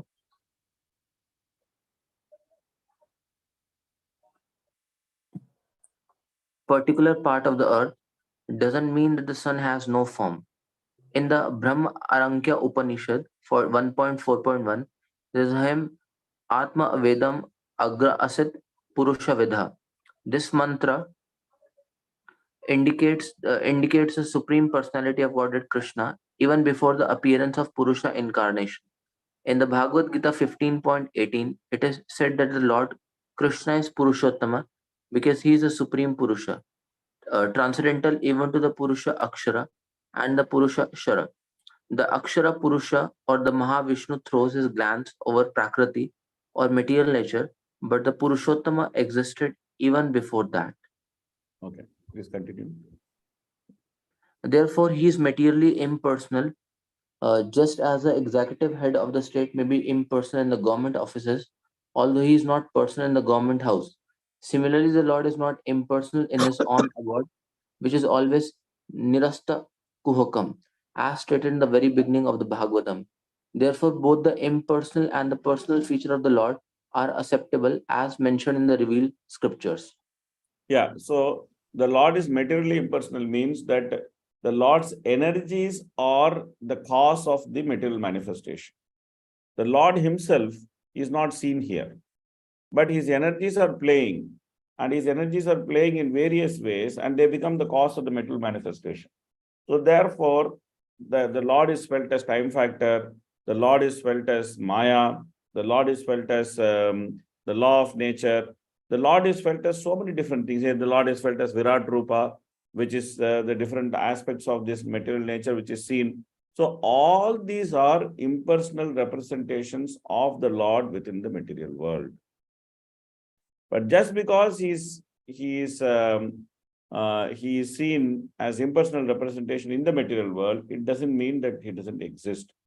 Because the very fact that there is energy means that there should be an energetic. So the energetic Lord exists, but he is only experienced through his energies in the material world. So therefore, people with the poor fund of knowledge, they wrongly conclude that he is impersonal. Okay, please continue. One should therefore have his ultimate aim of realization not in the impersonal feature, but in the personal feature of the absolute truth.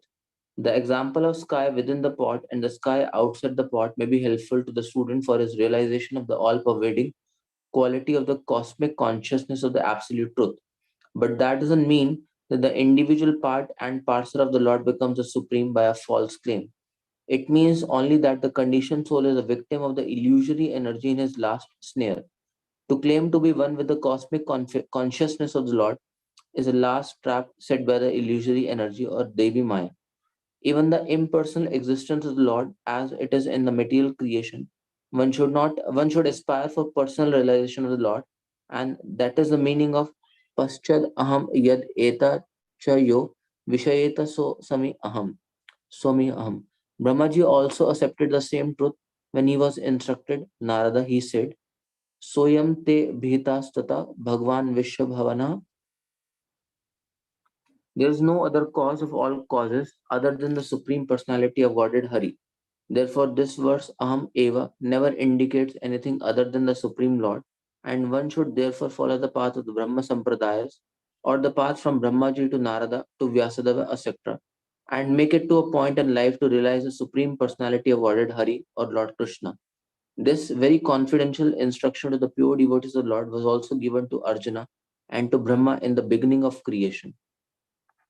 One should be attached to the root of everything rather than bewildered by the branches and leaves.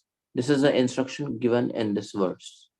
So Krishna says, Paschadaham ye takcha yavashisyeta shosmyaham. That after everything is withdrawn, what remains is me only.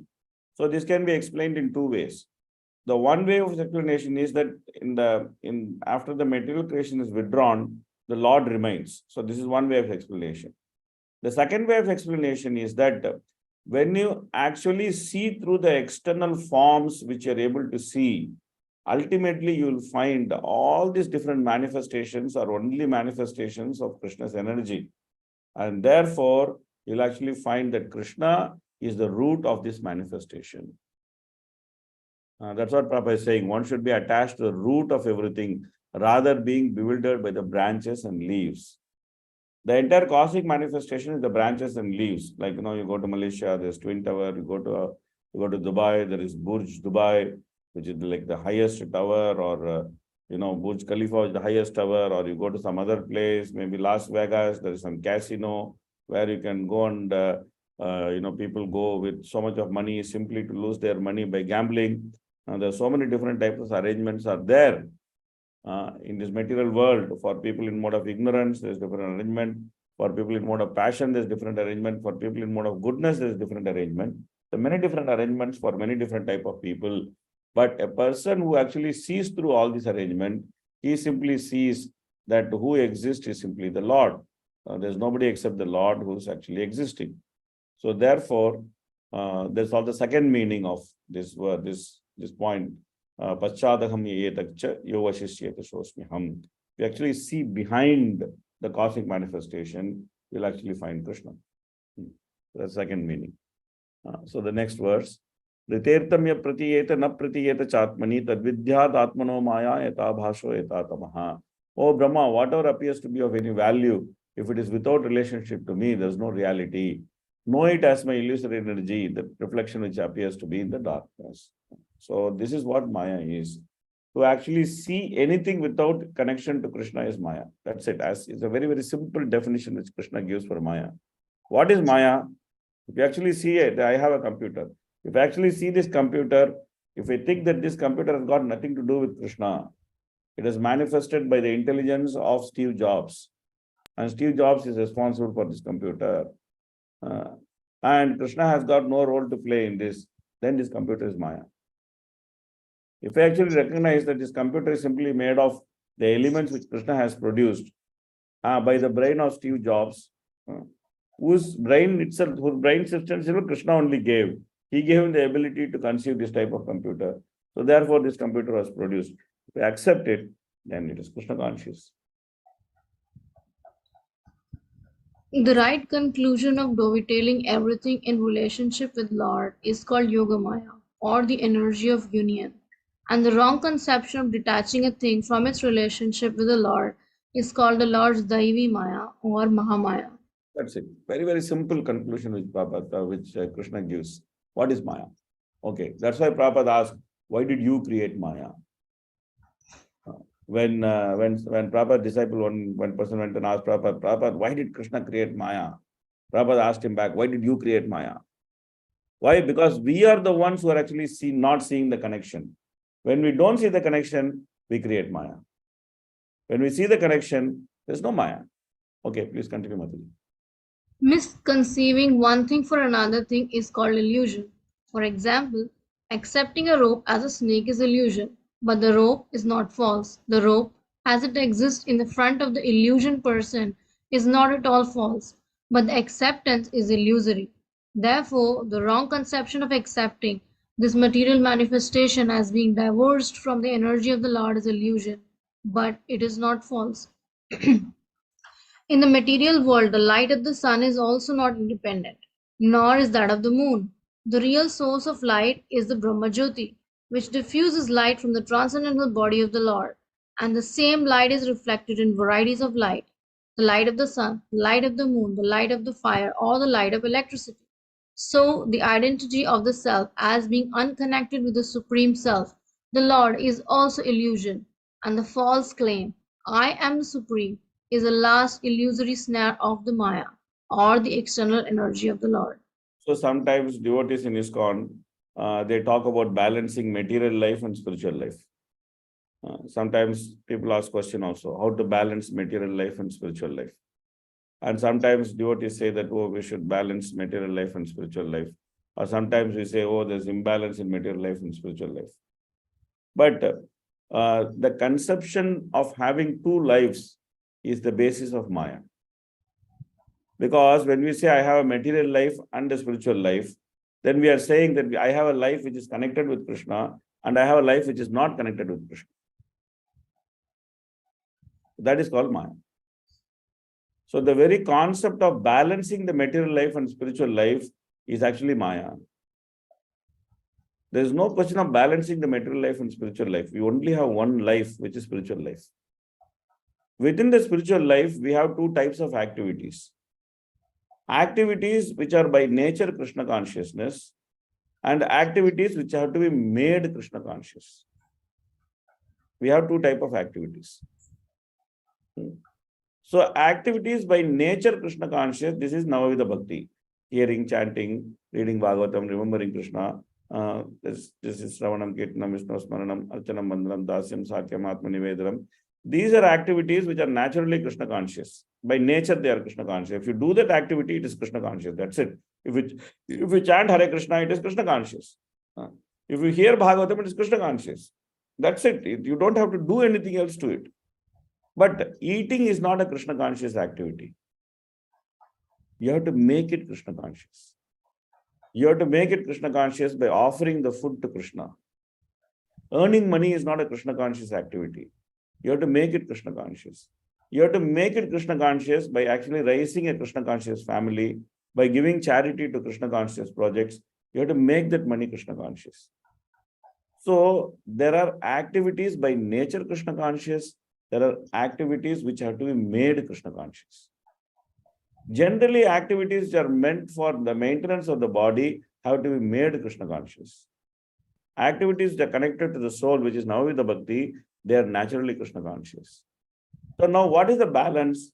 The balance is the activities which have to be made Krishna conscious, they should be performed in such a way that the activities which are naturally Krishna conscious are always flourishing.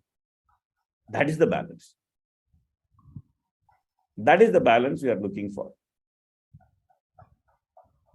The activities which have to be converted to Krishna consciousness, they should be performed in such a way that the activities which are naturally Krishna conscious, we get more and more opportunity to do those activities. That is the balance which we should look for. There's no question of balancing spiritual life and material life. A devotee does not have a material life. So, since a devotee does not have a material life, there's no question of balancing it with spiritual life.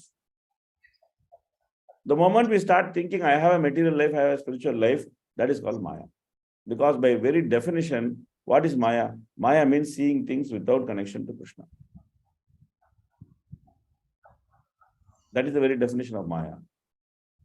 That's what we should understand. That everything is connected to Krishna. Every activity is connected to Krishna.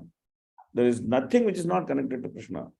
How am I able to earn money? I am able to earn money because I have some ability. Where did the ability come from? That ability came from Krishna. Krishna says, Paurusham Rishu.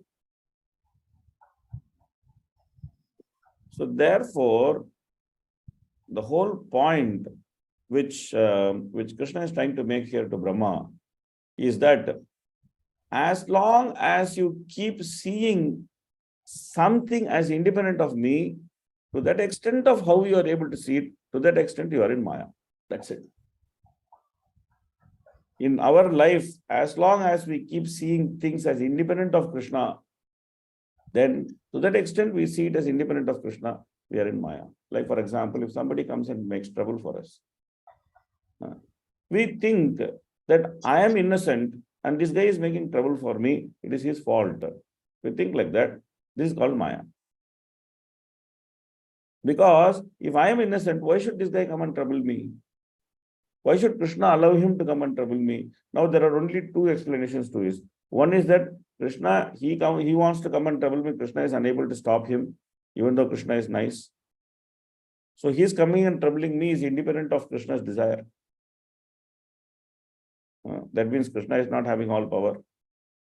If we accept that Krishna is having power, then Krishna is not doing justice to me because I'm not supposed to be troubled by him, but he is actually troubling me. So if we actually accept that his trouble to me is actually Krishna's plan, then we are in the right understanding. And why it is actually Krishna's plan? Because that's what I deserve.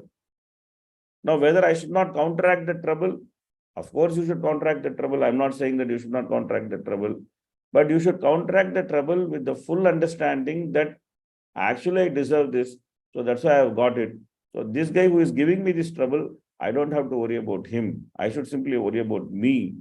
In that sense, that I should understand that I have done something to deserve this, and therefore I should actually do my bhakti so that these kind of things go away from me. So seeing Krishna's connection in everything and accepting Krishna's infallible justice is the first step to become properly Krishna conscious. And if we don't do that, to the extent we don't do that, we are in Maya, as per this verse. Yes, Rukmini Mataji. A small question. I have very close relative who sees everything in connection to Lord, not exactly to Krishna, but that person sees everything. They say that whatever I'm doing, that Lord is giving me energy, so I'm able to get up. I'm doing. He's giving us everything. They connect. But one thing, when it comes to offer the Lord, when I go sometime at their place, so they offer. Of course, I offer and they offer to Krishna, but at the same time they say that Paramatma is in my heart and offering, and if I'm having not to disturb him. So how to counteract this, Prabhuji? I got the I just got remembrance of that point. So how to very simple. counteract? If you accept everything is coming from Krishna, and if you accept that Krishna is God, then you should also listen to what God says. Okay. So what God is saying Patram Pushtam Phalam Yome Bhaktya Prayachati Tadaham Bhakti Upakritam Asnami Priyatatmanaha. So how can you say that I accept Krishna as God, but I won't listen to him? What is this kind of acceptance? This is nonsense acceptance. If you accept God, then you should listen to him. So if you say, I accept God, but if I don't listen to him, that means you're not accepting God. Like a woman, he goes and marries a man, and she becomes his wife. And then he says that I am your most obedient wife, but I won't listen to anything what you say. What kind of obedient wife you are? No, I understand I am the most obedient wife. I am wife, I am very obedient to you. Okay, if you're obedient to me, then listen to me. As simple. Okay, please continue, Manjali. The medical practitioner may deny the existence of the soul in the physiological bodily construction of an individual person, but he cannot give life to a dead body, even though all the mechanisms of the body exist even after death. The psychologist makes a serious study of psychological condition of the brain as if the construction of the cerebral lump were the machine of the functioning mind. But in the dead body, the psychologist cannot bring back the function of the mind. These scientific studies of the cosmic manifestation or the bodily construction, independent of the Supreme Lord, are different reflective intellectual gymnastics only, but at the end, they are all illusion and nothing more. The illusory energy has two phases of existence, namely the covering influence and the throwing influence. By the throwing influence, the illusory energy throws the living entities into the darkness of ignorance, and by the covering influence, she covers the eyes of men with a poor fund of knowledge about the existence of the Supreme Person, who enlightened the Supreme Individual Living Being Brahma. So these two potencies there, we should very clearly understand how they work.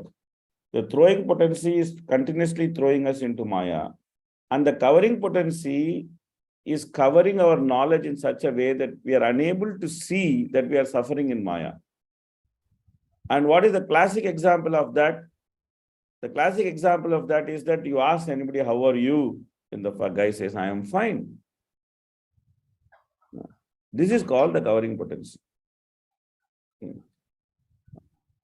So in Dubai, we had a joke. How are you? Somebody asked, the other person says, I am fine. Then what is the meaning of that?